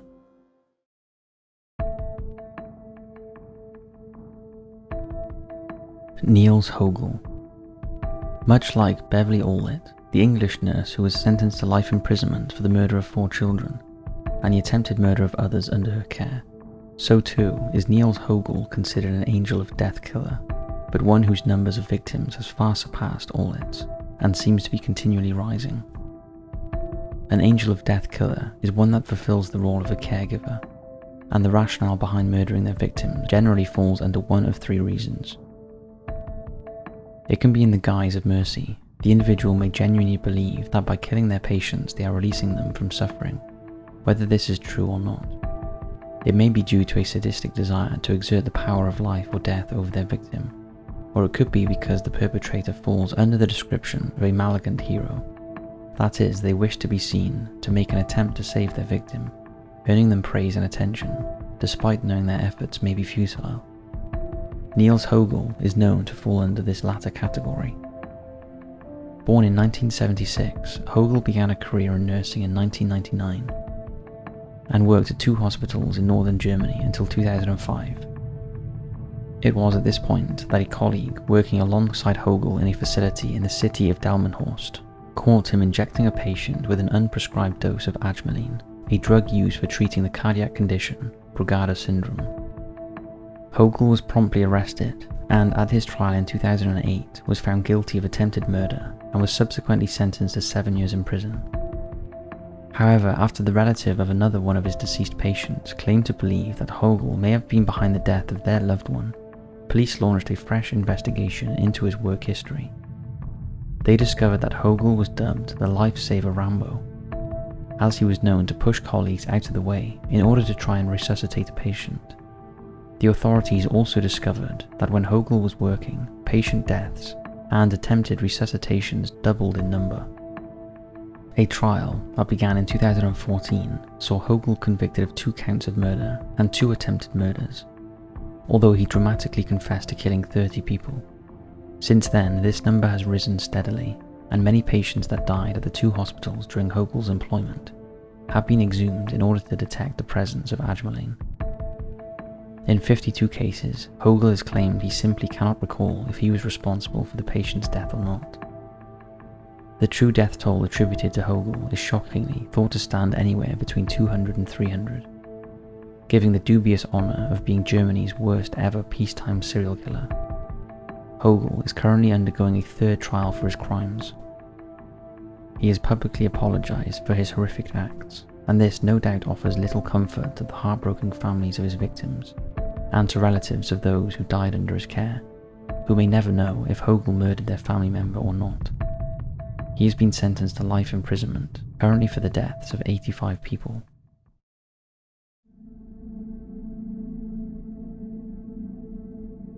Juana Barraza. The tragic early life of Juana Barraza and the deadliest crimes she went on to commit have led TV studios in both her native Mexico and in the US to create characters and shows based on her. Barraza was born to an alcoholic mother in 1957 in Hidalgo, Mexico, and endured a sad and abusive childhood. Reputedly, Barraza's mother gave her 12-year-old daughter away to a man in exchange for 3 bottles of beer. The girl's new guardian sexually abused her, resulting in the birth of at least 1 child to him. Understandably, this fueled a hatred within the young girl towards her callous mother, and it is this emotional response which decided the profile of Barraza's victims. Barraza grew up to be fascinated with the Mexican art of lucha libre, a distinctive form of wrestling, where participants are masked and wear colourful costumes.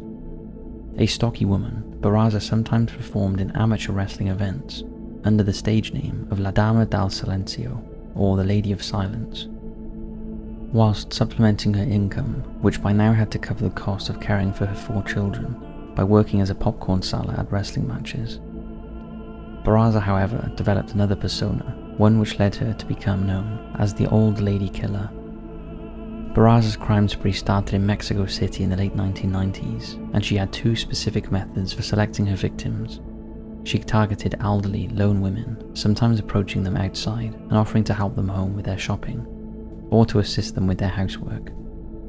Barraza had also somehow obtained a list of residents receiving government aid, and from this she selected aged female victims. She would then visit the chosen women at home, and with the aid of a government ID card would pose as a dutiful social worker, offering advice on assistance projects and financial aid that may be available to her unwitting victim. Once Barraza had gained entrance to the woman's property, she would promptly garrote them, often utilizing tights or a telephone cord, and she would take trophies like religious trinkets from the scene of her crime. Troublingly, the bodies of her victims also bore signs that they had been sexually violated. A police profile informed by witness testimonies that a broad-shouldered, heavily built woman had been seen leaving the scene of one of the crimes Barraza committed led police to believe the perpetrator could be a cross-dresser. Precious time was lost by police arresting and questioning many members of this community, much to their outrage, and Barraza continued her murderous rampage. It was only in 2006 that police finally caught her. After strangling 82-year-old Anne Maria de los Reyes Alfaro with a stethoscope, Barraza, now 48, was spotted leaving the premises by Alfaro's tenant, who alerted the police. Barraza was swiftly arrested in the local vicinity, and once questioned, confessed to 3 murders, committed, she claimed, out of anger, but protested that she was not involved in any further crimes. Despite this, Barraza's fingerprints were matched to 10 other murders, though she was eventually charged and found guilty of 16 counts of murder and aggravated burglary in a 2008 trial. It's thought, however, that she may be responsible for between 42 and 48 murders. Juana Barraza was sentenced to 759 years in prison, meaning that the now 62-year-old former wrestler turned serial killer will never be released.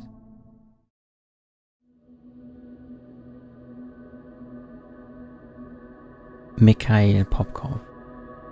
Mikhail Popkov terrorized the city of Angarsk for 20 years, raping and killing women from the area to such a savage degree that he was nicknamed both the Angarsk Maniac and the Werewolf. Incarcerated since 2012, Popkov is now considered Russia's most prolific serial killer. Born in the city that would become his hunting ground in 1964, there is little information available about Popkov's formative years. He grew up to marry and have a daughter, and worked as a police officer for some years, before taking a job as a security guard. It was under the guise of working as a trusted law enforcement agent that many of Popkov's victims met their fate. From 1992, Popkov trawled the streets of Angarsk in his police car at night, looking for intoxicated women leaving clubs or bars, and would offer them a lift home. Once they were in his car, Popkov would take his passenger to the quiet of nearby woodland and brutally rape and kill them. Popkov used an assortment of weapons, including screwdrivers, axes and knives, to murder his victims. Sickeningly, some bodies were reportedly found with as many as 145 stab wounds, and others had been decapitated or had organs removed.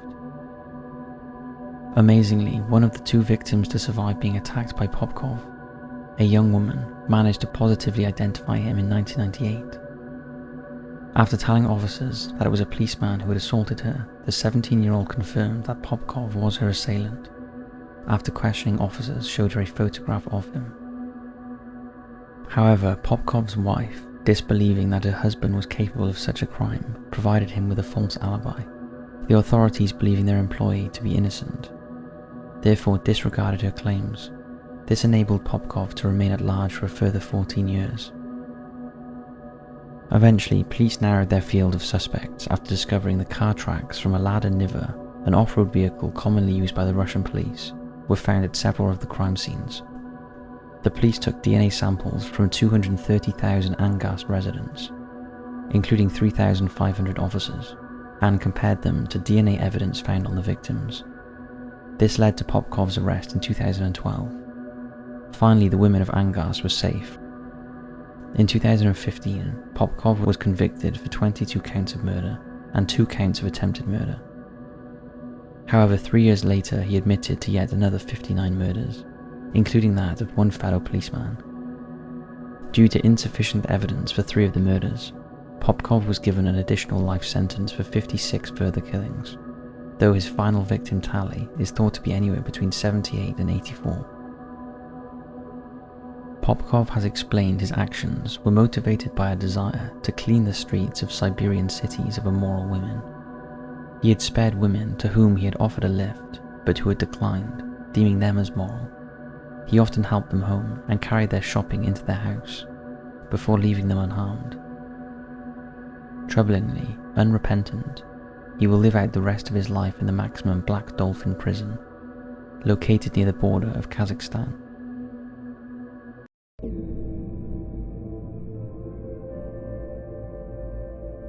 Flint Castle Apparition.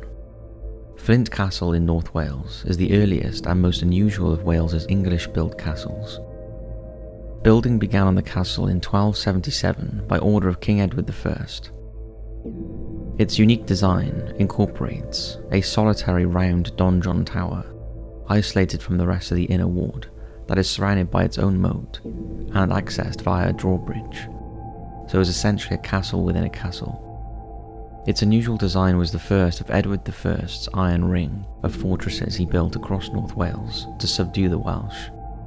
However, 122 years later, King Edward's great-great-grandson, King Richard II, became embroiled in a fight for the throne with his cousin and childhood playmate, Henry Bolingbroke. Bolingbroke held King Richard II at Flint Castle before escorting him back to London, where Richard admitted defeat and abdicated. He later died in captivity, allegedly of starvation. King Henry IV's reign began, and Richard's sad fate was forever immortalised in Shakespeare's play Richard II. Flint Castle was held by the Royalists until it was finally captured by the Parliamentarians in 1647 after a 3-month siege. To prevent its reuse in the conflict, the castle was then damaged in accordance with Cromwell's destruction order, so it has quite a history. Today, the ruins of the castle are a popular tourist spot, although despite its history, it is not usually known for its paranormal activity. However, in August 2021, a father and his young son visited the castle and took some photographs as they walked around. When they got home and looked through the snaps, the father was shocked to see this figure on the grassy area in front of one of the castle walls. He was sure there was nobody else in the area at the time. The photograph was shown to a local paranormal investigator who believes it's the apparition of a woman, possibly holding a book in her arms.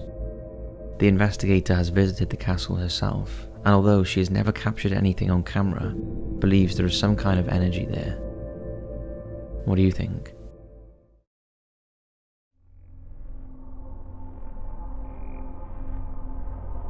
Rocking Bambi poltergeist. There is something creepy about toys that move by themselves, especially if it's in the middle of the night and no one else is around.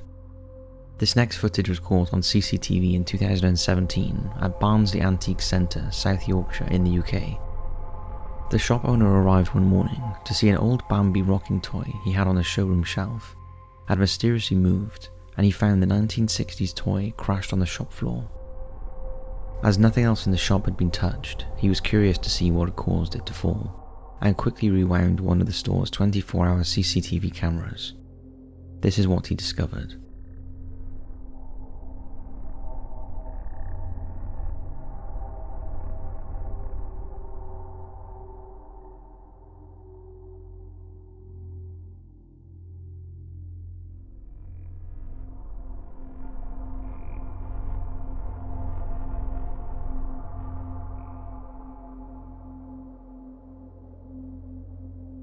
Pretty creepy.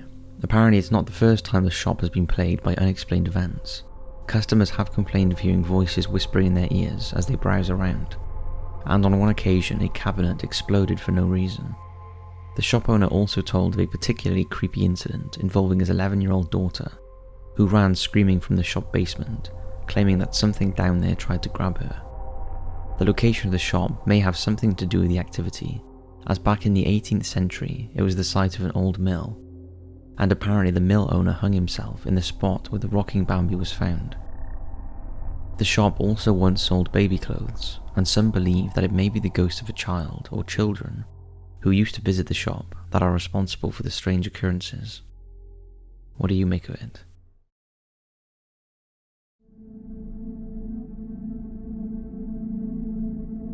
What lies beneath Victoria Hall in Bolton? This next photo we found curious. It was captured by Bill, a former head teacher from Greater Manchester in the UK. Bill was taking photographs in an alleyway that runs under the 121-year-old Victorian Hall in Bolton. The area where the photo was taken has a reputation as being haunted, with reports of spooky voices and spectral touches on shoulders from unseen hands. And some believe the venue, which is home to Bolton Methodist Mission, is haunted by a ghost called Ada, a member of the church in the 1950s. However, few explore beneath the building, an area that lays with the nearby River Crawl. It's worth pointing out that Bill is not a ghost hunter.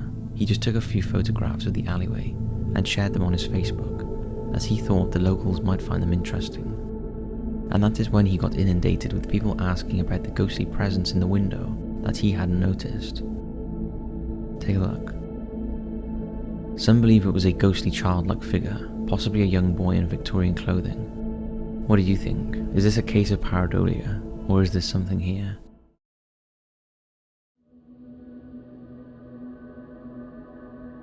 Demon caught on nanny cam.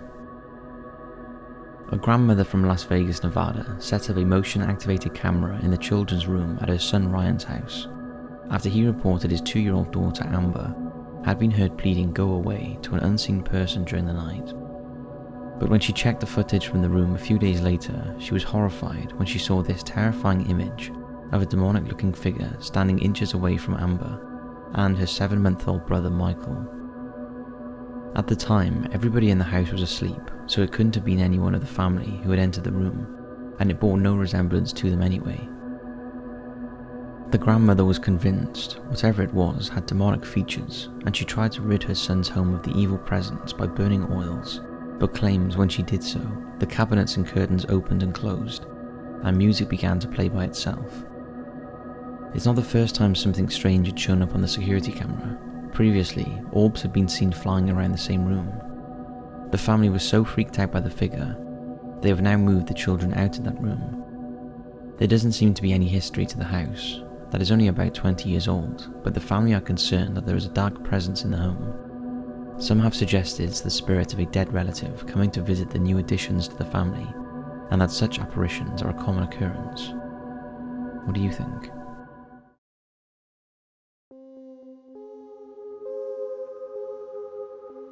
Kitchen Devil.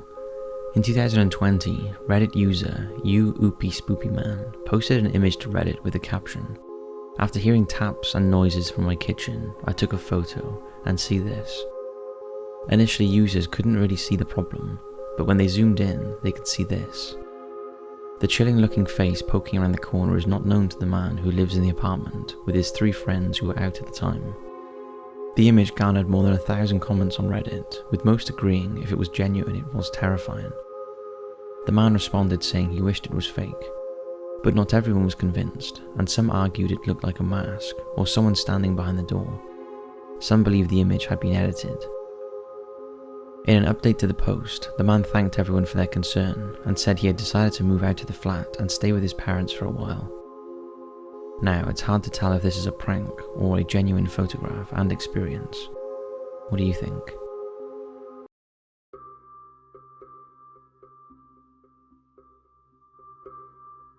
The curious case of the lipstick killer. There have been various crime scene messages left throughout some of history's most gruesome murders. Infamous ones, such as the freeway phantom's scrawled taunt on a piece of scrap paper, or the Zodiac killer's coded messages to San Francisco news outlets, have led to nothing conclusive. Frustrating pieces of evidence that remind us of a cold case's eternal mystery. They truly are a maddening phenomenon. Why would a criminal want to increase their chances of ever being identified? In fact, there's an entire profession dedicated to doing just that.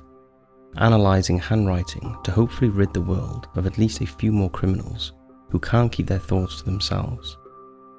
One such serial killer in the 1940s left behind just that, an irrational idea that led to one of the most unsettling crime scene photographs of all time. "For heaven's sake, catch me before I kill more, I cannot control myself," was written by the now identified lipstick killer, also known by his legal name of William George Herons. The message was scribbled on the wall of Franz Brown's apartment in December of 1945 using a tube of lipstick. Brown was the second of 3 murders often associated with the lipstick killer, her cause of death done in by a bullet wound to the head and a stabbing wound to the neck. At the time of the murder, a neighbour to Francis Brown heard gunshots at around 4 a.m, while the complex's night clerk watched an anxious 35 to 40-year-old man of about 140 pounds stumble out of the elevator a few minutes later. It was heavily theorised this man was the killer, and thus the graffiti artist who attempted to taunt the men after him. Despite not fitting the description of authorities' only suspect, William George Herons was arrested 6 months later when leads ran dry in the investigations of the lipstick killer's 3 victims. He was submitted to a series of torturous and violent interrogations by the Chicago Police Department and eventually confessed to the 3 murders. However, after pleading guilty in court and being sentenced to prison, William recanted, saying he was persuaded to confess by police and never killed the woman nor wrote the infamous lipstick graffiti. Upon closer inspection of the evidence, it seemed William could be telling the truth. His handwriting was analysed by multiple experts. who all at one point said it did not match to either the lipstick scrawl or a ransom note left at the scene of the third victim's murder. One of the handwriting experts did change his opinion and said William attempted to disguise his penmanship, but the others strongly disagreed with these findings. There was also a fingerprint left behind at Frances Brown's apartment that matched William's. However, its placement at the scene of the crime appeared to be manufactured like a rolled fingerprint would be, and is argued to have been planted by the Chicago PD when they wanted to end the investigation. Most damning of all was the horrifying torture William underwent at the hands of police interrogations.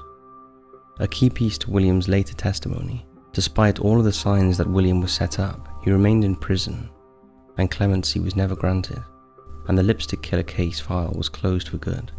The lipstick killer case is one that deserves a much longer inspection, especially if William was innocent, and the 3 women who lost their lives were laid to rest without proper justice. However, unless a miraculous discovery is uncovered, all we'll have left is the haunting photo of the devilish words from a deranged mind and the curious case of the lipstick fiend.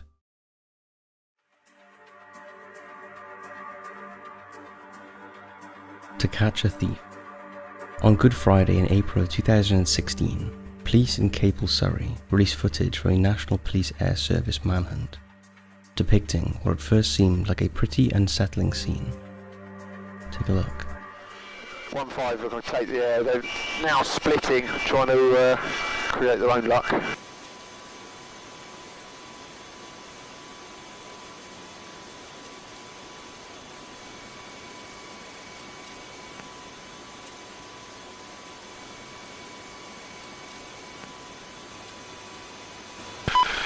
On the second male, we've got visual. Yeah, second male's in custody, good work. When viewers first saw the clip of what appeared to be children forming an arrow in an open field, many feared the children were being held hostage, and the police were documenting the scene from above. Others wondered if there had been a shooting or fire nearby, and the children were escaping from the danger. The shape of their positions a mere coincidence. It wasn't until police provided an update to the footage that the real explanation was revealed. Earlier that morning, a group of about 30 people was celebrating the Easter holiday weekend in Capel, when a burglary was reported nearby. The 2 men accused of the theft escaped from the police and ran into the rural farmland surrounding them. At the same time, a group of kids from the large gathering was sent outside to hunt for Easter eggs. While they were searching, they noticed the incoming National Police Air Service helicopter, as well as 2 suspicious men fleeing by foot across an open field. Instead of retreating, the children came together to form an arrow pointing in the direction of the running men.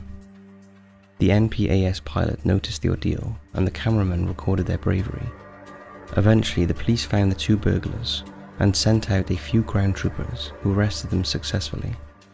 The children, meanwhile, were regarded as heroes, and the police thanked them for their quick wit and courageous effort. The haunting part of the video is what could have happened if the kids hadn't formed an arrow. Could the burglars have escaped undetected, committing further crimes in the future, and potentially crimes to a worse degree? Even worse, what if the children had accidentally put themselves in harm's way, and the burglars turned back to hold them hostage? In the end, the video has a happy ending, but in another world, the risk of tragedy sends a chill down the spine.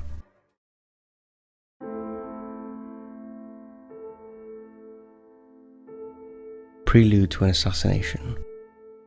When you think of the most well-known assassinations in mankind's brief existence, you probably think of Archduke Franz Ferdinand, whose murder resulted in the onset of World War I, or John F. Kennedy, whose assassination led to one of the most discussed and debated events in United States history. Some of the more recent assassination attempts have been captured on camera, like the aforementioned JFK ordeal, or the try on Ronald Reagan's life by John Hinckley Jr.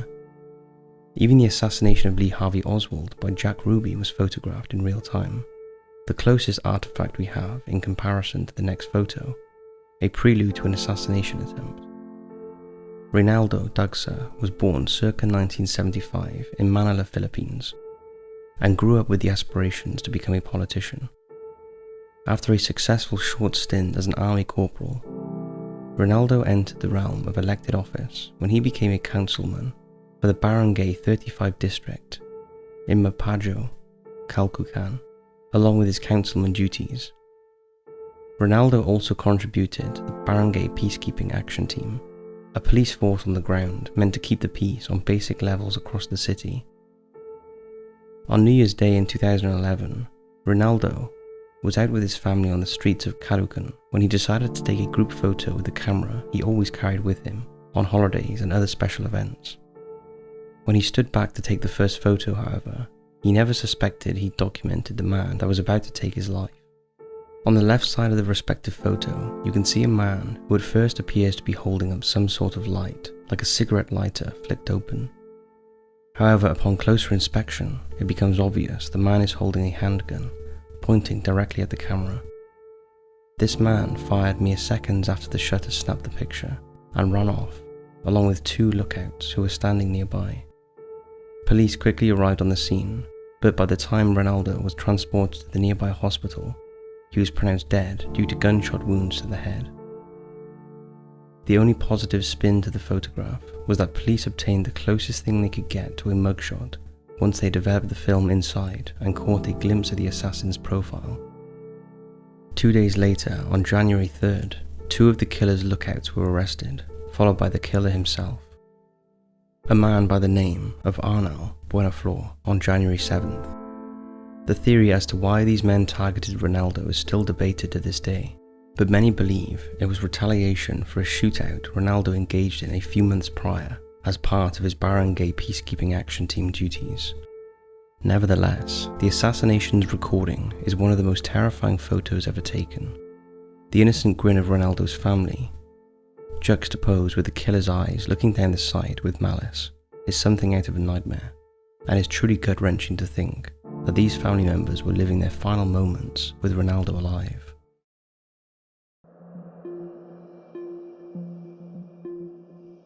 A killer's echo. For years, animals and domesticated pets worldwide have aided investigators' efforts to solve numerous crimes, such as the 2 cats who helped solve the disappearance of Lori Orca in 1989, or a grasshopper whose missing limb helped identify a killer in a murder case in 1985. It's one of Mother Nature's most incredible feats, allowing creatures to connect with humans and help shed the light on even the darkest of mysteries. Such was the case in 2015, when Martin Durham's murders went unsolved until his pet gave police their best clue and ultimately put the case to rest. As a bit of backstory, Martin Durham was a resident of Ensley Township, Michigan for years before marrying Glenna Durham. The couple raising their 5 children, all from previous relationships. In 1995, Martin survived a horrific car crash that left him with amnesia and permanent brain damage, ridding him of his ability to work. With Martin having to settle with disability, Glenna Durham became the sole moneymaker in the family. She was a habitual gambler too, often losing the household's income on hefty casino losses and countless lottery tickets. Martin, being a frugal individual, often headbutted with his wife over finances, which led to various disagreements over the years. On May 13, 2015, the couple's marriage hit a breaking point when police were alerted to gunshots at their property by neighbours. Inside the Durham home, investigators found Martin dead with 5 gunshot wounds, and Glenna barely alive after sustaining a gunshot wound to her head. Around the house were strewn bullets and broken belongings, strong signs that the couple had endured a struggle. Despite the messy crime scene, police were not able to solve the slaying, and the case went cold for over a year. That is until authorities received a video from Martin's ex-wife, Christina Keller, showcasing Martin's African grey parrot Bud, mimicking something terrifying. Take a look and listen. It's intense when it happens. My house turns cold. Police heard what Christina heard as well, who took in Bud after Martin's death. The parrot had been crying out, "Don't effing shoot," in the same tone of Martin Durham's voice, mocking what appeared to be the man's final words. It was a part of a larger video in which Bud seemed to mimic an argument between 2 people, later proven to be Martin and Glenna. This evidence, combined with Glenna's search history of the weapon used in Martin's murder and an envelope of suicide letters she had written, allowed police to obtain a warrant and collect the cold hard proof needed to convict Glenna of first-degree murder. The most haunting part of Bud the parrot's expletive-filled bird calls is how they are almost an audio recording of Martin's final words before his death, and will last as long as Bud is alive. They're a painful reminder that Martin did not deserve to die when he did, and put the listener right in the room with he and Glenna as she pulled the trigger. It's a miracle of nature Bud was able to bring justice to Martin Durham, but his recording now serves as a haunting artifact of death and despair.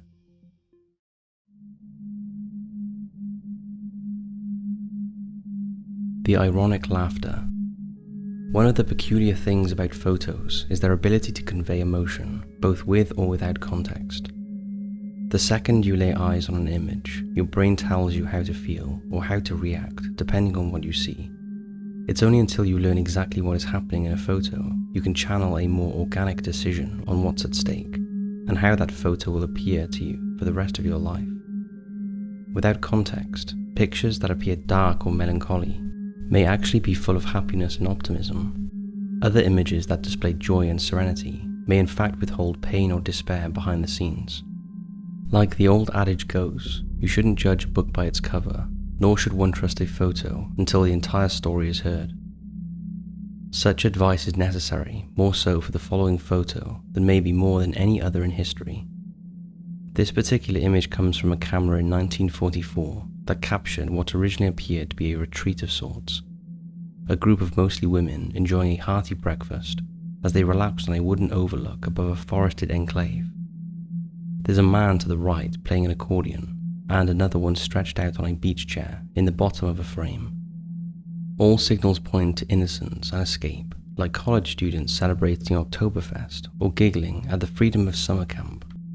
The photo actually comes from within the walls of Auschwitz, a death camp and mass extermination site utilized by Nazi Germany throughout the Holocaust and World War II. A man by the name of Karl Hocker, adjutant to the final camp commander, Richard Beer, took a series of photos capturing the cheerful and benevolent attitudes of Auschwitz's German workers as a personal project. He was tried for aiding and abetting the murders of 1,000 Jews and was sentenced to 7 years in prison in 1963. But the album was never destroyed and eventually discovered by a US intelligence officer in Frankfurt, Germany. The photos were then donated to the United States National Holocaust Museum, who labeled the photo series Laughing at Auschwitz. The most haunting part about these photos in particular is the realization that despite all of the pain and suffering and hellish horrors suffered by the Jewish people within the camp, the ones carrying out such acts of evil never batted an eye. They went about their lives as if nothing was wrong, treating their workplace of torture and death like a vacation in the Swiss Alps. Let their smiles of irony be branded into your memory as reminders that just a single photo cannot do justice to a story that must be told, and that the horrors and hauntings hiding within them must be told with the correct context, even if they are more than 1,000 words.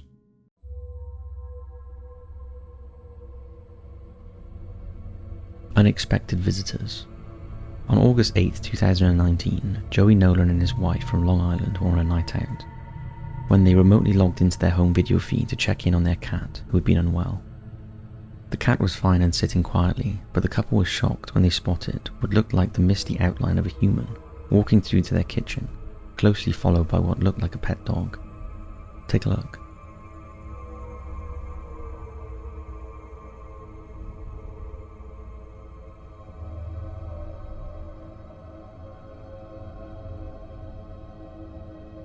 The couple was so spooked by what they saw, they shared the clip with friends and family on YouTube, and the clip went viral.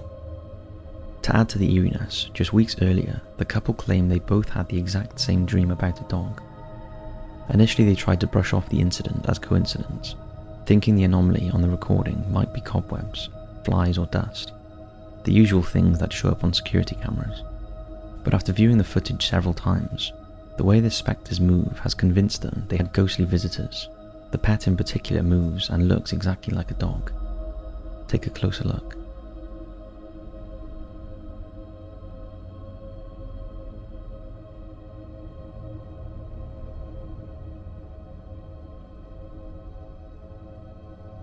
It's worth pointing out that the sighting occurred on the 20th anniversary of Mr. Nolan's grandfather's death, and he believes it may have something to do with him. Some claim the human figure looks like a child rather than an adult. Now, whatever it was definitely creepy. What do you make of it?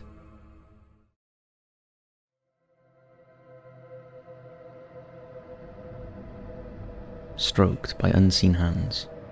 This next clip appeared on TikTok in 2021, when a concerned cat owner uploaded footage of her cat acting as if someone or something was stroking him, even though no one was there.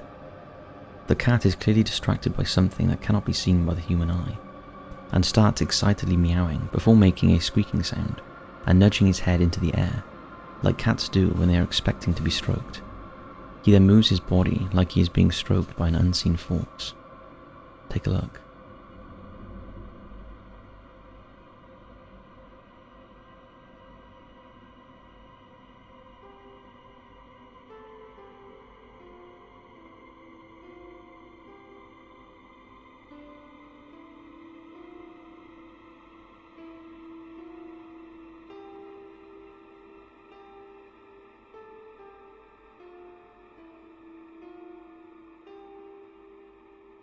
The footage left many viewers suggesting there was a ghost in the house. The cat's freaked out owner also put text on screen saying her cat was sniffing something that wasn't there. The incident left her scared and believing she was living with some sort of spirit. Viewers offered varying suggestions, although no one could explain the cat's weird actions. Some thought the cat was trying to tell its owner they were not alone in the house. Others suggested that the cat might have neurological problems, but his owner confirmed that he had been to the vet and all was fine.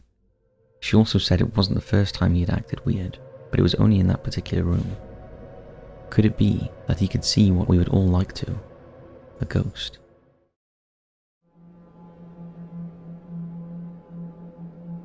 Ghost or hoax? This next incident surfaced in June 2021 and is so perplexing it was even featured on Coast to Coast's website. The footage was caught on home surveillance. Take a look at the clip first, and then we'll go into the background of how it came about.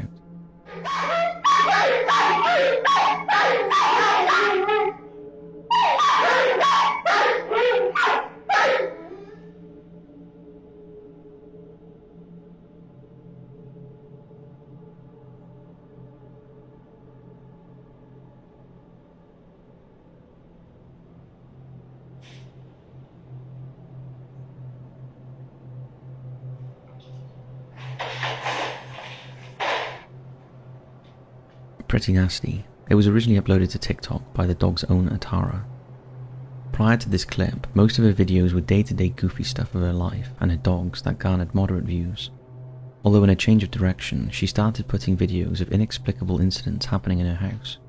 In one, a mask falls from the table seemingly by itself, and in another, a gate opens without being pushed.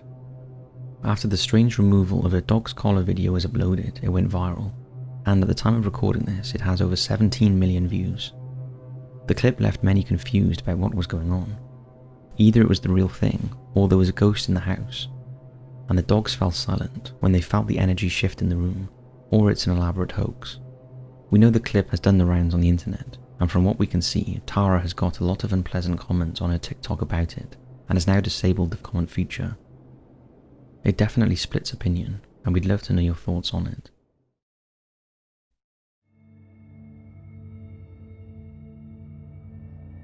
Ghost dog.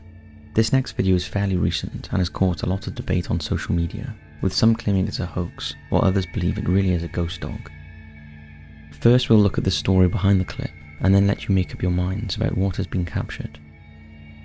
One evening in November 2021, Jake DeMarco from Melbourne, Australia was in his garage having a cigarette, when he happened to glance at one of his 4 live camera streams that showed his puppy Ryder playing in the backyard, along with another dog he didn't recognise. As he looked closer, he realised the mystery white dog was translucent. Jake was shocked as he knew Ryder was alone in the backyard. He rushed around to see who the mystery playmate was, but by the time he got there, the ghostly dog had vanished. Take a look at the footage.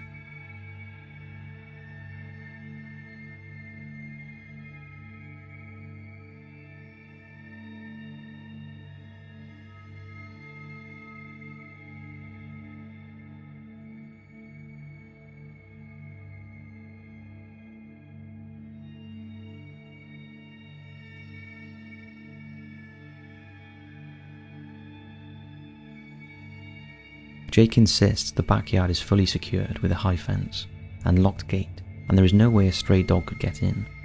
He also said it was unusual to see Ryder running around like he was at that time of night, as it wasn't his normal behaviour. Since the video was made public, it's gone viral, and Jake has stated that the ghost dog hasn't revisited since that night, but his wife now watches the CCTV cameras constantly in the hopes of catching it once again. What do you make of this one?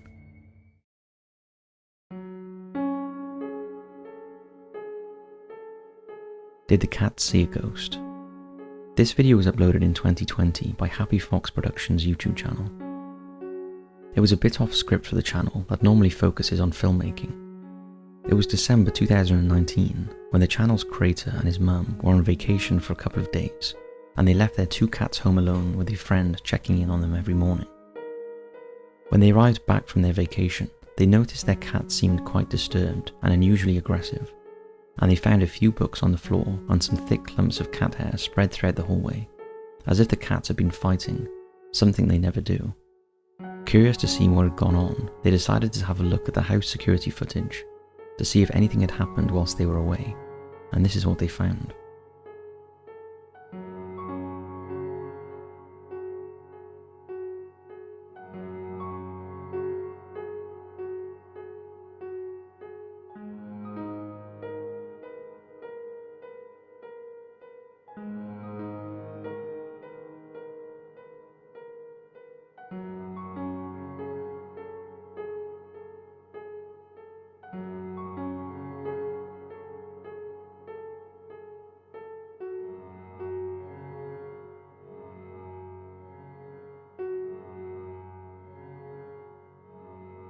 If you look closely, apart from the door opening on its own, there is also a shadow. Here is a sharpened up, zoomed in version of the clip.